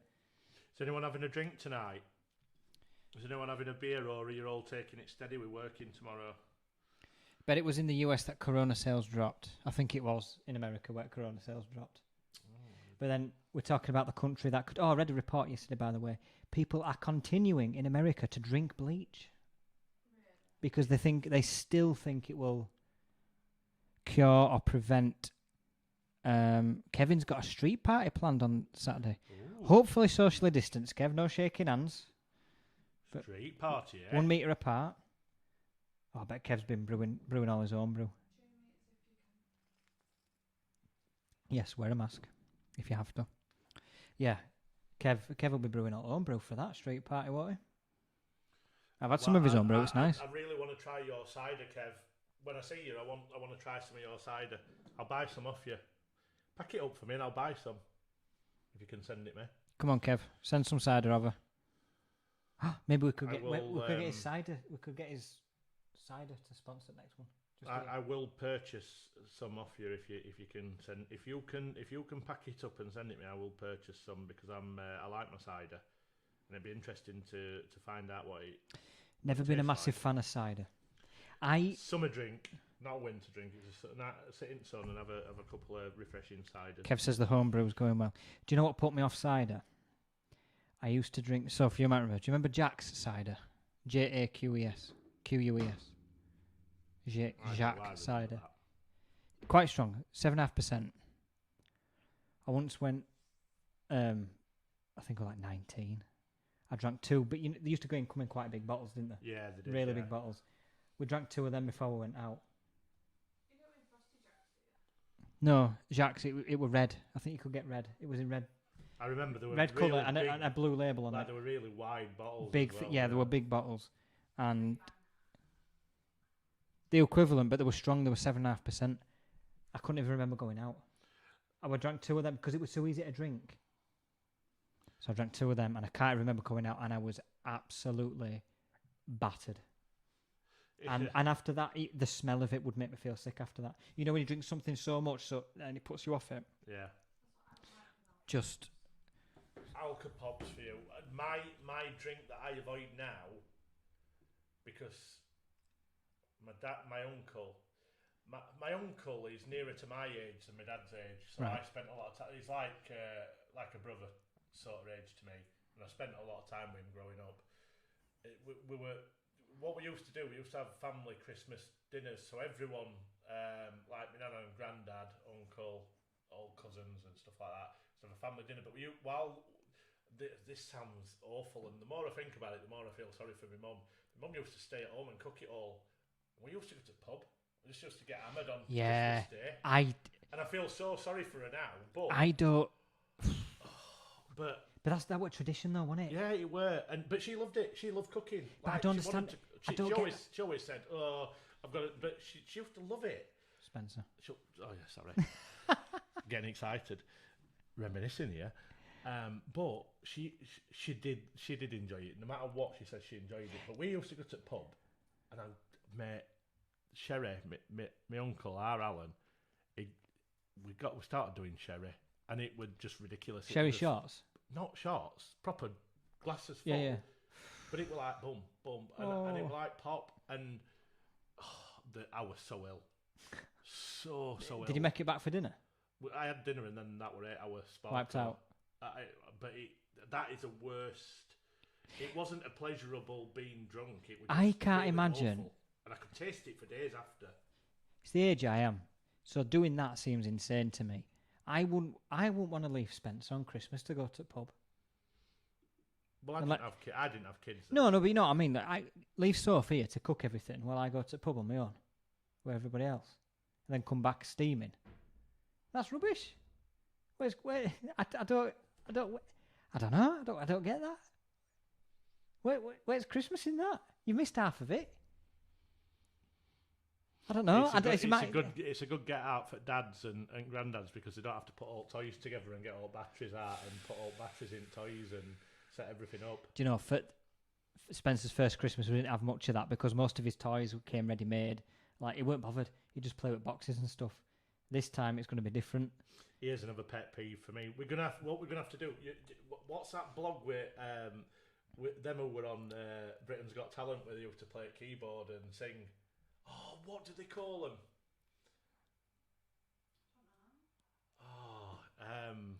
Google them. Why? What's? We're gonna have to do some challenges like they do. Have you ever had barley wine? Have you had barley wine? Barley wine is old Gold Label. I'm going to shame my mum for this. If she wanted to get me asleep as a kid, she used to put my dummy in Gold Label. She used to work at the brewery that made Gold Label. Now that is super strength beer. If you did that now and a health visitor came, you'd have been taken away from her. Pretty much. But she used to work at the brewery. Drunk little Lee just knocking about the place. Barley wine's basically Gold Label. Can you imagine little Lee, like 18 months old? Well, apparently it did knock me out. So, but no, I ain't had barley wine. What did we have? Oh, so we bought it from. Oh hell, what's it called? When we went to Nostell Priory and we went to the shop and bought mead. Mead's back in. Honey. Have you had mead, Lee? Love mead. Probably. Do you know what? Mead's awesome. I can't... It is a winter drink. I can't recall everything I've ever drunk, but if I haven't tried pretty much every alcoholic beverage, I will...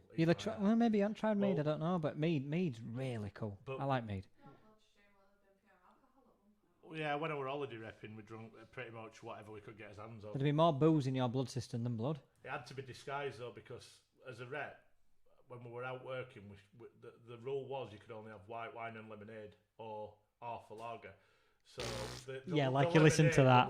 With all sorts of whatever were closest. If the supervisor turned the back, it was whatever the barman could or bar lady could get in the drink as quick as possible that looked white. You see, so this is why I stick to beer. Soft nose. Anything. Well, you've seen. If I have one shot, what happens to me after one shot? I can be relatively stable on beer most of the night.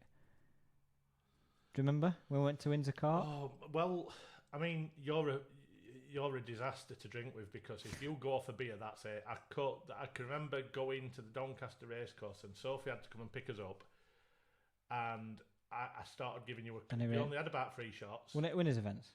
Yeah, one at Winners events 2 years ago. This was the year when I warned you, I says, don't You let did. him have shots because he turns into a different person. What did you do? Yeah, but I thought it were going to be funny, but it weren't. Like, some people get funny drunk and it's funny to watch. He fell asleep, stood up at the urinal. Literally. Hey, it's a skill. I've never seen anybody stood like that. And I'm not going to describe the situation, but you stood there like that with a smile on your face, but asleep. And I walked in and I'm like, Jason, what? You've been up here, and he must have been up there about a good 20 minutes. And he must have been stood asleep. Were this at the race course or downstairs? No, that were at... Well, we went... Or the hotel?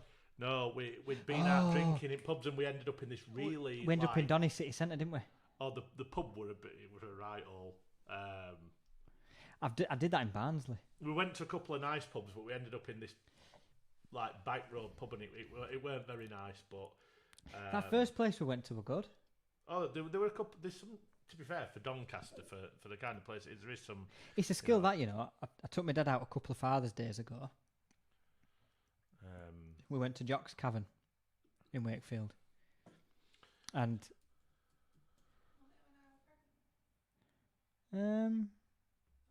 no, it was when we were still in Old House. We're not. No, it wasn't then. It weren't far. It was just before then because we got pregnant in October. It was just before then. But yeah, I took my dad out for Father's Day on Saturday. I took him around some bars, and my mum was like, "Only take him for a few." I can't remember coming home. I fell asleep stood in toilets then. And I did it in Barnsley. I once lost you in Key Club for an hour. Yeah. Do you know what? Do you know what? While you're talking, I'm trying to find this podcast because I'm going to send it to you because it's the funniest thing I've ever watched, and I can't remember the name. It were two really odd-looking guys. One with glasses. He's been doing car adverts, and he's got glasses and he plays keyboard and he sings stupid songs. And other guy plays keyboard and he just sits there. With I his know what. face. Oh, yeah. Purvis. Yeah. One of them's called Purvis, and I can't remember the other one. But it's hilarious. They're doing a podcast, and some of the things that they do on podcast is just, mate, it's world class. We've got to start incorporating some of their show into ours. Some crap piano. It's comedy gold. No, yeah, but going back to that standing up thing, drunk. I did it. I did it at the winners event. I did it on Father's Day, and Surveyor at work took me out when Bradford and Barnsley were in the same leagues. Yeah, we went to see Bradford v Barnsley because it was a joint birthday present because our birthdays are within a week.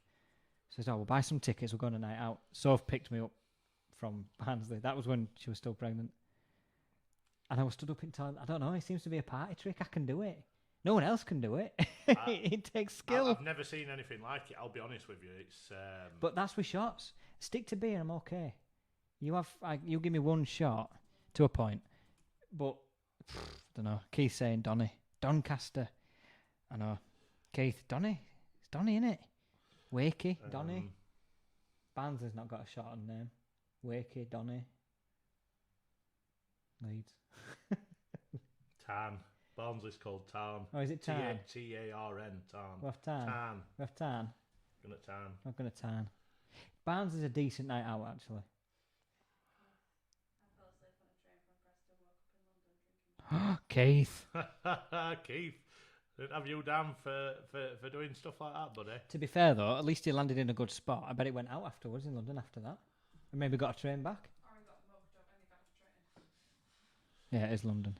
I don't know. It depends what time he got there. If he got to London for like 5 p.m. I've remembered. Have you got it? Brett Domino Trio. That's it. Brett Domino. Now you've got to That's watch. it, Domino Trio. You've got to watch. And anyone who's listening to this, if you want a laugh, Brett Domino, his podcast. Him and I can't remember his name, but they do like loads of sections within the podcast, and I don't know whether he's still doing it anymore. But find the ones where.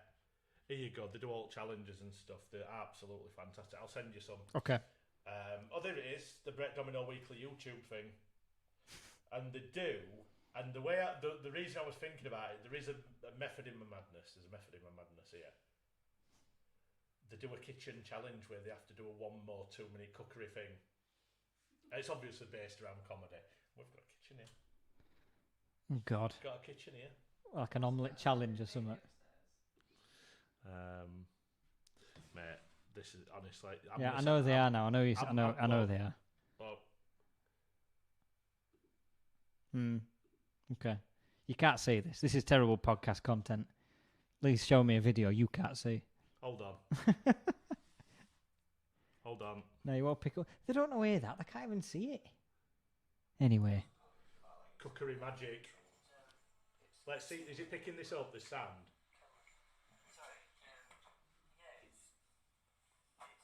But they can't see what they're doing. Why would they listen to this? They can't It's a see what they're doing. teaser, and then I'm gonna put it on social media. Right. Hi,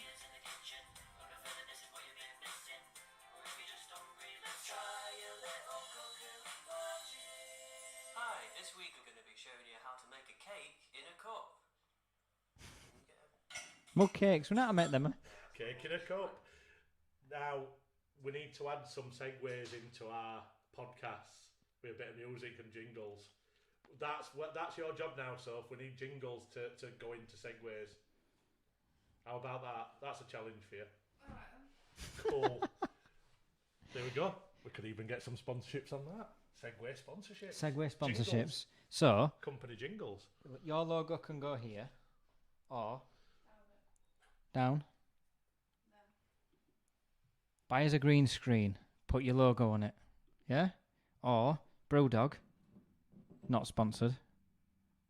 Send us some free beer. Send us some tasters. We'll taste them, won't we, Lee, for free? Yeah, definitely. We'll give you some feedback on them and on stuff like that. Popular podcasts.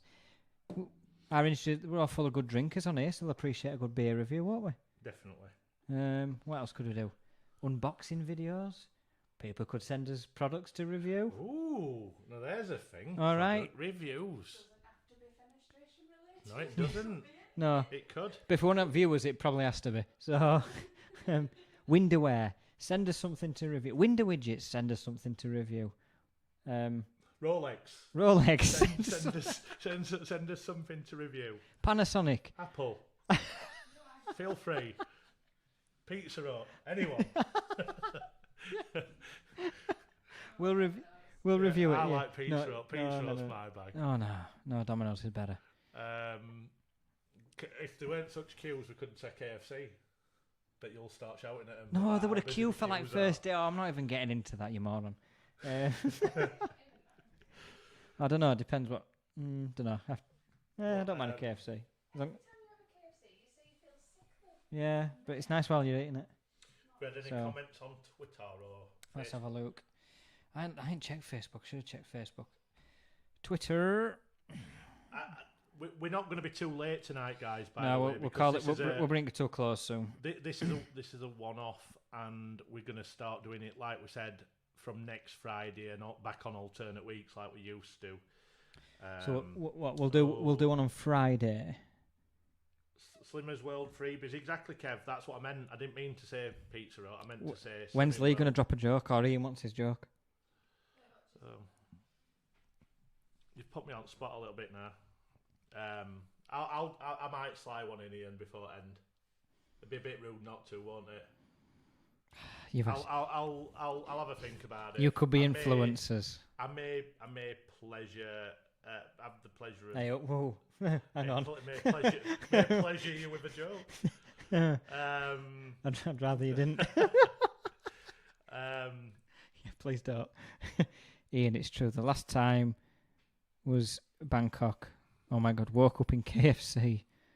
Keith sounds like a right party animal, by the way. Like, we've got a lot of party animals in this industry. Ian, it's true. And I have been promised. Keith's the kind of person who'll get on the train in Preston and end up in Thailand. That's the kind of person I think Keith is. Bit of both. There's a very narrow line between those two. But with Paul thinks we could be influencers.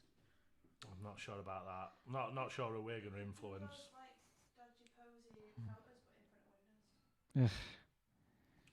Keith from a cart drink.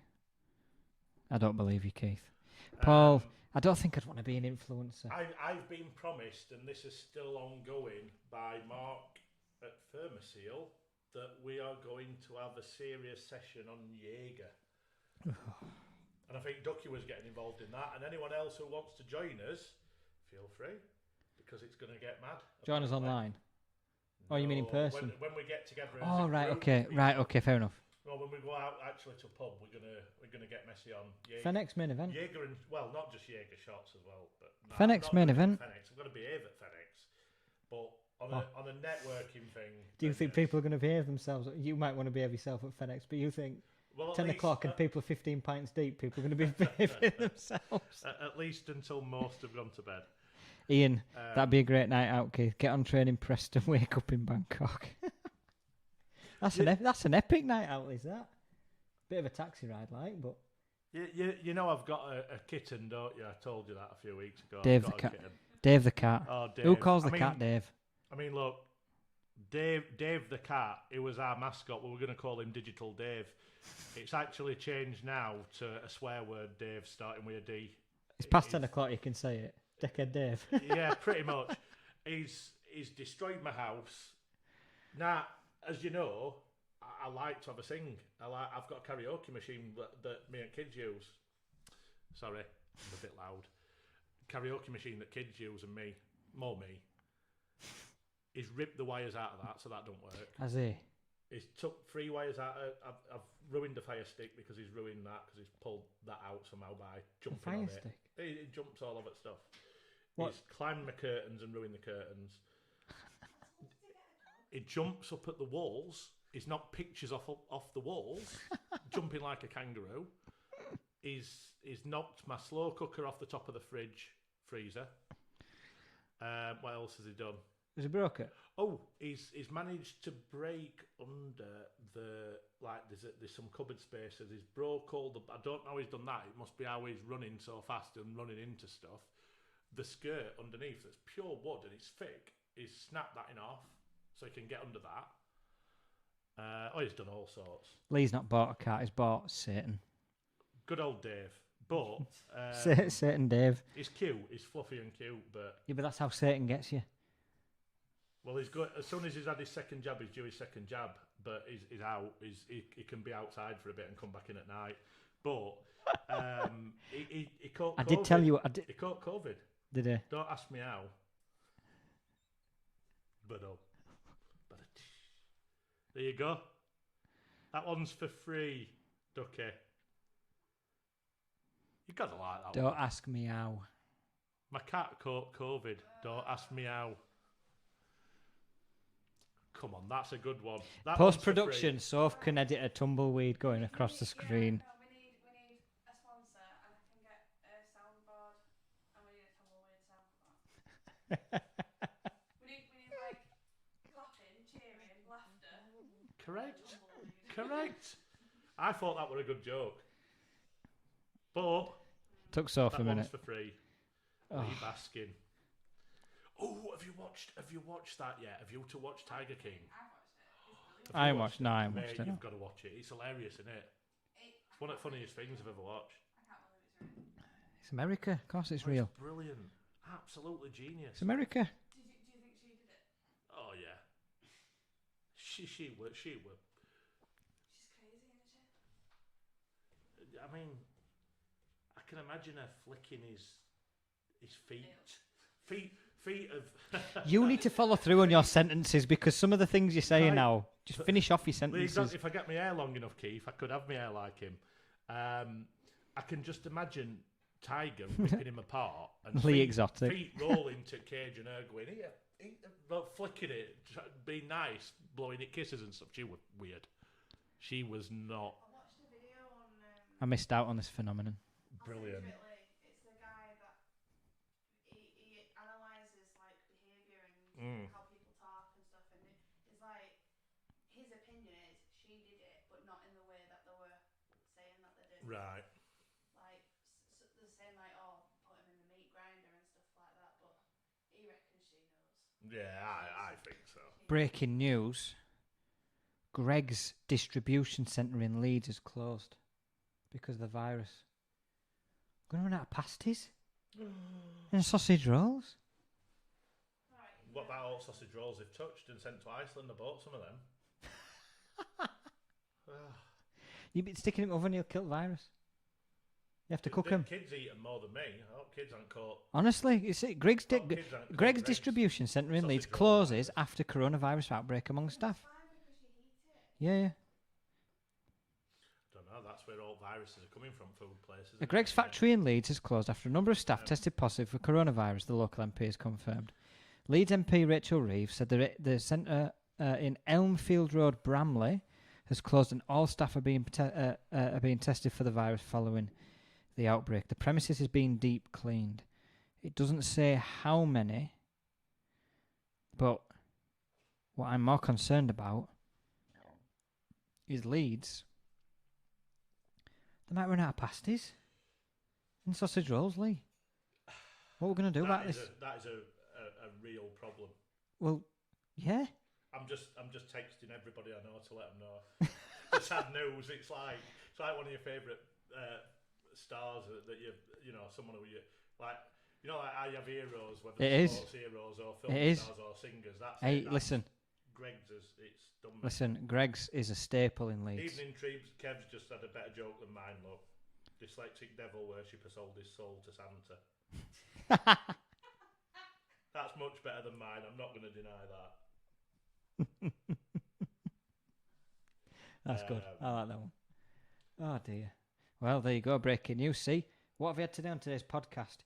You've had the future of fenestration in Fenex, fighting chinchillas, beer, some innuendos from Leeds, and we're running out of pasties in Leeds. We're like Sky News.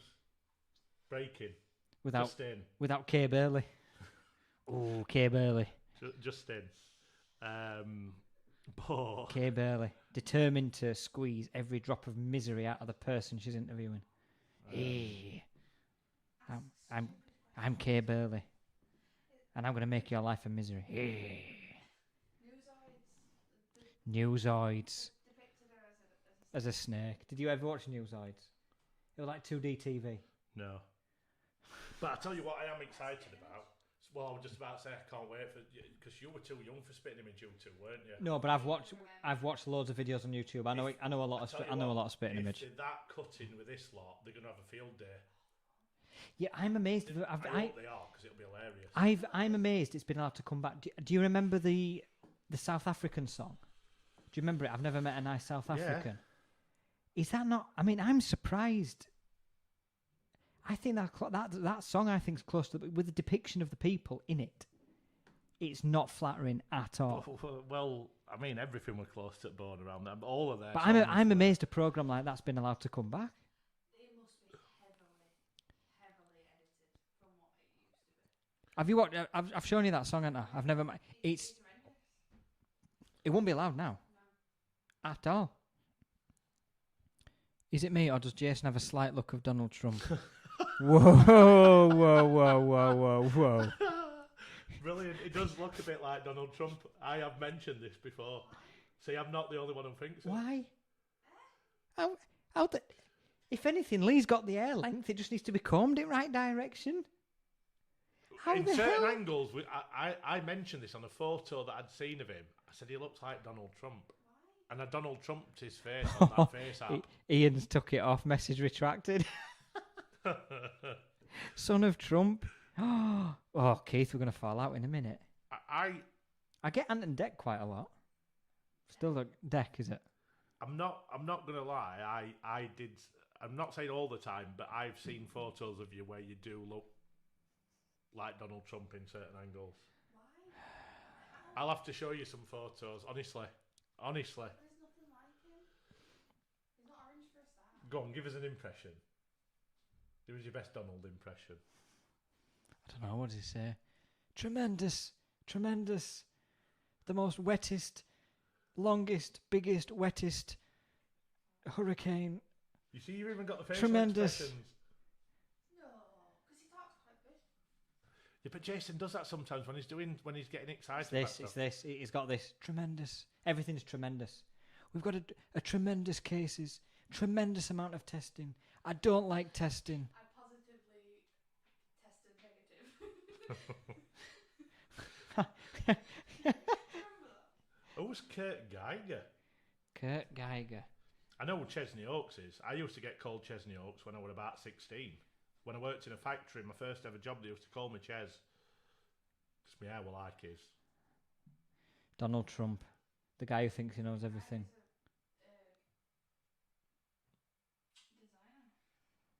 I invented God. It was tremendous. I had this amazing idea. Tremendous idea for God. I mean, I invented him. I made him. It was tremendous. It took me a tremendous amount of time. God, what a moron. I hope he don't win again. Tremendous. Mail-in voting, that's the next one. He reckons that's all corrupt. Somehow. Even though there's literally no corruption they've found with mail-in voting. There we go. It was Kurt Geiger on steroids. I don't know who this person is. It's 10:15. We're going to wrap up in 5 minutes anyway, because we said we were promising to keep this one short. Like I said, we're going back to the Fridays next week. So we'll wrap up let's just clarify. minutes. We're not going to do tomorrow. No. We're going to do next Friday. And from next Friday, it will be every 2 weeks. Yes, correct. And it will be via YouTube, because we've not dropped signal. Amazing. It's amazing what not using a crap phone does. HD next week. HD. We're in 720 now, aren't we? Yeah. We can see all his wrinkles. Well, you can't today because we're in 720p. Kurt Geiger on steroids. Me. Let's have a look. I'm gonna have It just comes up with a designer for me. Kurt Geiger. Just while you're on, apparently the government's got plans to get people back into offices. I don't know what that is, Mark. I'm trying to search it. I don't know. Is that a person, Kurt Geiger, or what? I've no idea. I just know Kurt Geiger is the Singer, sax player. Just while you're looking for that, would you go back into an office to work if you didn't have to? I wouldn't. Don't know. It's the future of working. depends how you work though, because like Well, yeah, if you do what I do and I have to see a customer, you can't do that. But if you're in IT, customer services, middle management, yeah, but like some people prefer going. yeah, and I think we're going to move to a point where you're going to get a mix. But, I mean, look, this is bad. If you're a commercial landlord, this is, it's probably bad news. But think about it, working from home, less commuting. Companies could get rid of company cars and leases, which will save them money. There's less pollution. You spend more time at home with your family. None of that's a bad thing, is it? Well, I mean, you know my thoughts on it. Most of the work that we do with all of our staff is remote work anyway. So we've been embracing that for a long time. You have, but I've seen claims on social media about if we don't get back into offices, things will. And look, we've been working from home for the past 6 months, and I think things are going quite well. I think there'll be a lot of companies change. Of course, they will, Is a point of view. especially tech companies. What about the women that are currently working from home and having to do the childcare as well? Well, this is it. This is where the importance of flexibility comes in. Not everybody can work from home, but there's also a lot of single people or couples who don't have kids. Like for us, for example, it would be impossible for me to do this permanently because we have Spencer. Yeah. But before Spencer, I could have done this all day long. If I weren't selling windows and we were just doing Fenex, for example, and the blog and the awards, I could do this from home. Yeah. You could do it from home. So could do what she does from home. Most of the time, Well, exactly. And you've got tech companies, roles in customer services, IT, middle management. All that can be done from home. Well, I think, a lot of people go that way, and I think it will start. I mean, obviously, manufacturing, you can't do that as much. No, but away from that sector, there's a lot of stuff that can be done from home. And look, don't get me wrong, if you're a commercial landlord, this is bad news. But we're also we're in an age of change here, Industry 4.0. And unfortunately, that's just going to be one of the symptoms of this change. But I've seen crazy claims on social media about the end of the economy just because people can't go into an office. Wow. What a load of rubbish! Exactly. What a load of rubbish! What Kevin's saying as well is saying work parties will be a bit sad if everyone does it. No, I get that. But you can look. Fast forward 2 years, and hopefully the pandemic's over, and people are still working from home. There is nothing to stop you having a party in a pub. You can still hire the venue. What about team building? You can still do that. Yeah, but having that the connection with actually talking to somebody and putting your point across rather than speaking to And that's where the flexibility comes in. But I think a lot of companies are going to say, look, if you want to work from home, we're going to give you that choice. But if you want to work in an office, that's okay too. But they're going to seriously scale down their office spaces. It might bring down divorce rates. Most relationships are started in, or it might stop a lot of people getting together. True. Because I guess that's the social aspect is, but and again, although we're still quite young, I know we're not, but we are.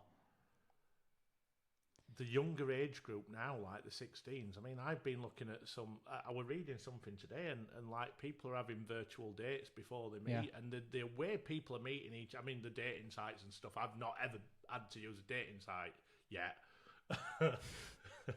But I've spoke to people the last few weeks who have said because they've been working from home, their employers are giving them flexibility. They're spending more time at home. They're staying in hotels less, and they get to go home and see the kids. That's a win-win. It's problematic for me because I'm just gonna nip off for a minute. I'll let you carry on there for just a moment. I find it problematic because we already know that like kids, for example, are losing that connection between humans because they're on the phones or stuff like that. If that carries on and people don't work in offices and stuff like that, you're gonna have an age of people that don't really have the social skills. I think you're right. Social You know what I mean? social skills are lacking now in young people. Full stop. I get that. I don't like that part. From a productivity part, from work, it works. From a socialising and building bonds and learning to communicate, it's not great. But then again, I mean, how many office environments now, anyway, do you know where you're allowed to speak to people? I mean, I know the call centre environments and stuff like that, offices like that, you're timed on when you go to the toilet. So it's a very different environment, even if you're there now. It's not like 10, 15 years ago where your office was laid back and as long as you did your job, that were all right. You could be the best worker in the world, but if you go to the toilet for 7 minutes rather than 5, you're in a disciplinary. And that, it's things have changed that much. It's a bit ridiculous, really. But Curtis Steigers, that's what he were trying to say. Mark were trying to say Curtis Steigers. What were you calling it, Mark? Geiger. Curtis Steigers, that's what I want my hair like. That's exactly how I want my hair. We'll wait for Jason to come back and we'll close off because we'll finish and let you know what his plans are. But we're really glad that you've come to join us tonight because, like I said, it's not very often we get to plug our own stuff. But hopefully you'll have liked what we told you about the his virtual exhibitions. Get in touch with us because we want to show it you separately. If you're interested in coming and getting involved in the exhibition, which you should really do, give us a call or drop us a message and we'll get in touch with you. But I was just saying, Jason, thanks to everyone who's coming and listening to us because I know we've had a bit of a plug tonight. We have.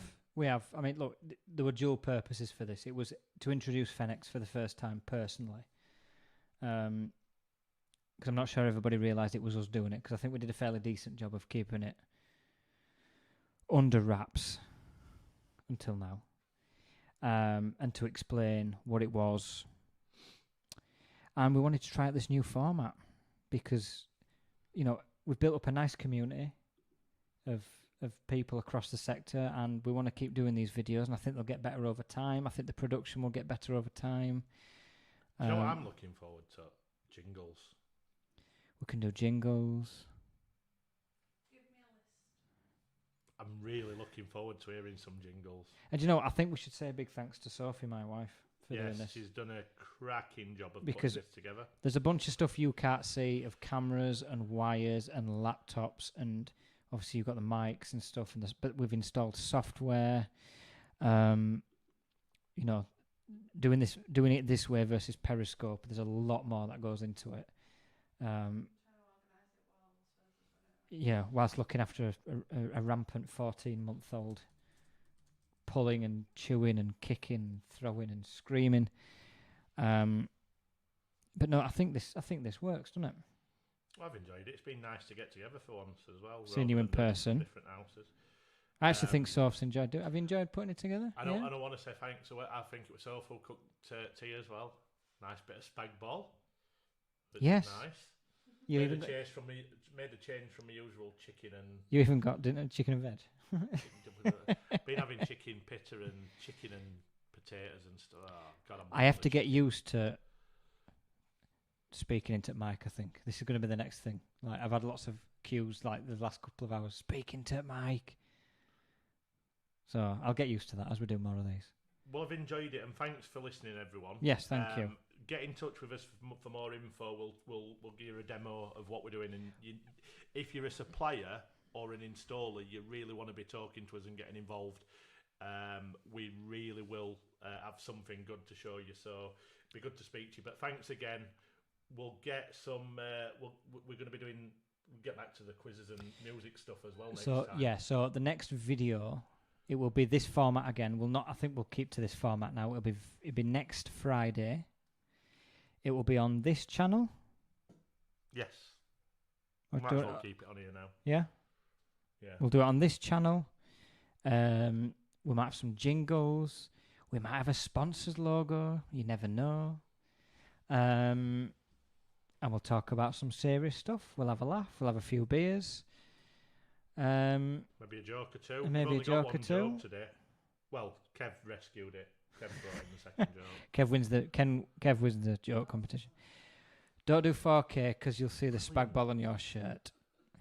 That's true. I didn't spill any spag bol, and that is a miracle. I've no idea how. But thank you very much, guys. Pleasure, as always. And we will see you a week tomorrow. Be safe. Cheers. And be good to each other. Take care.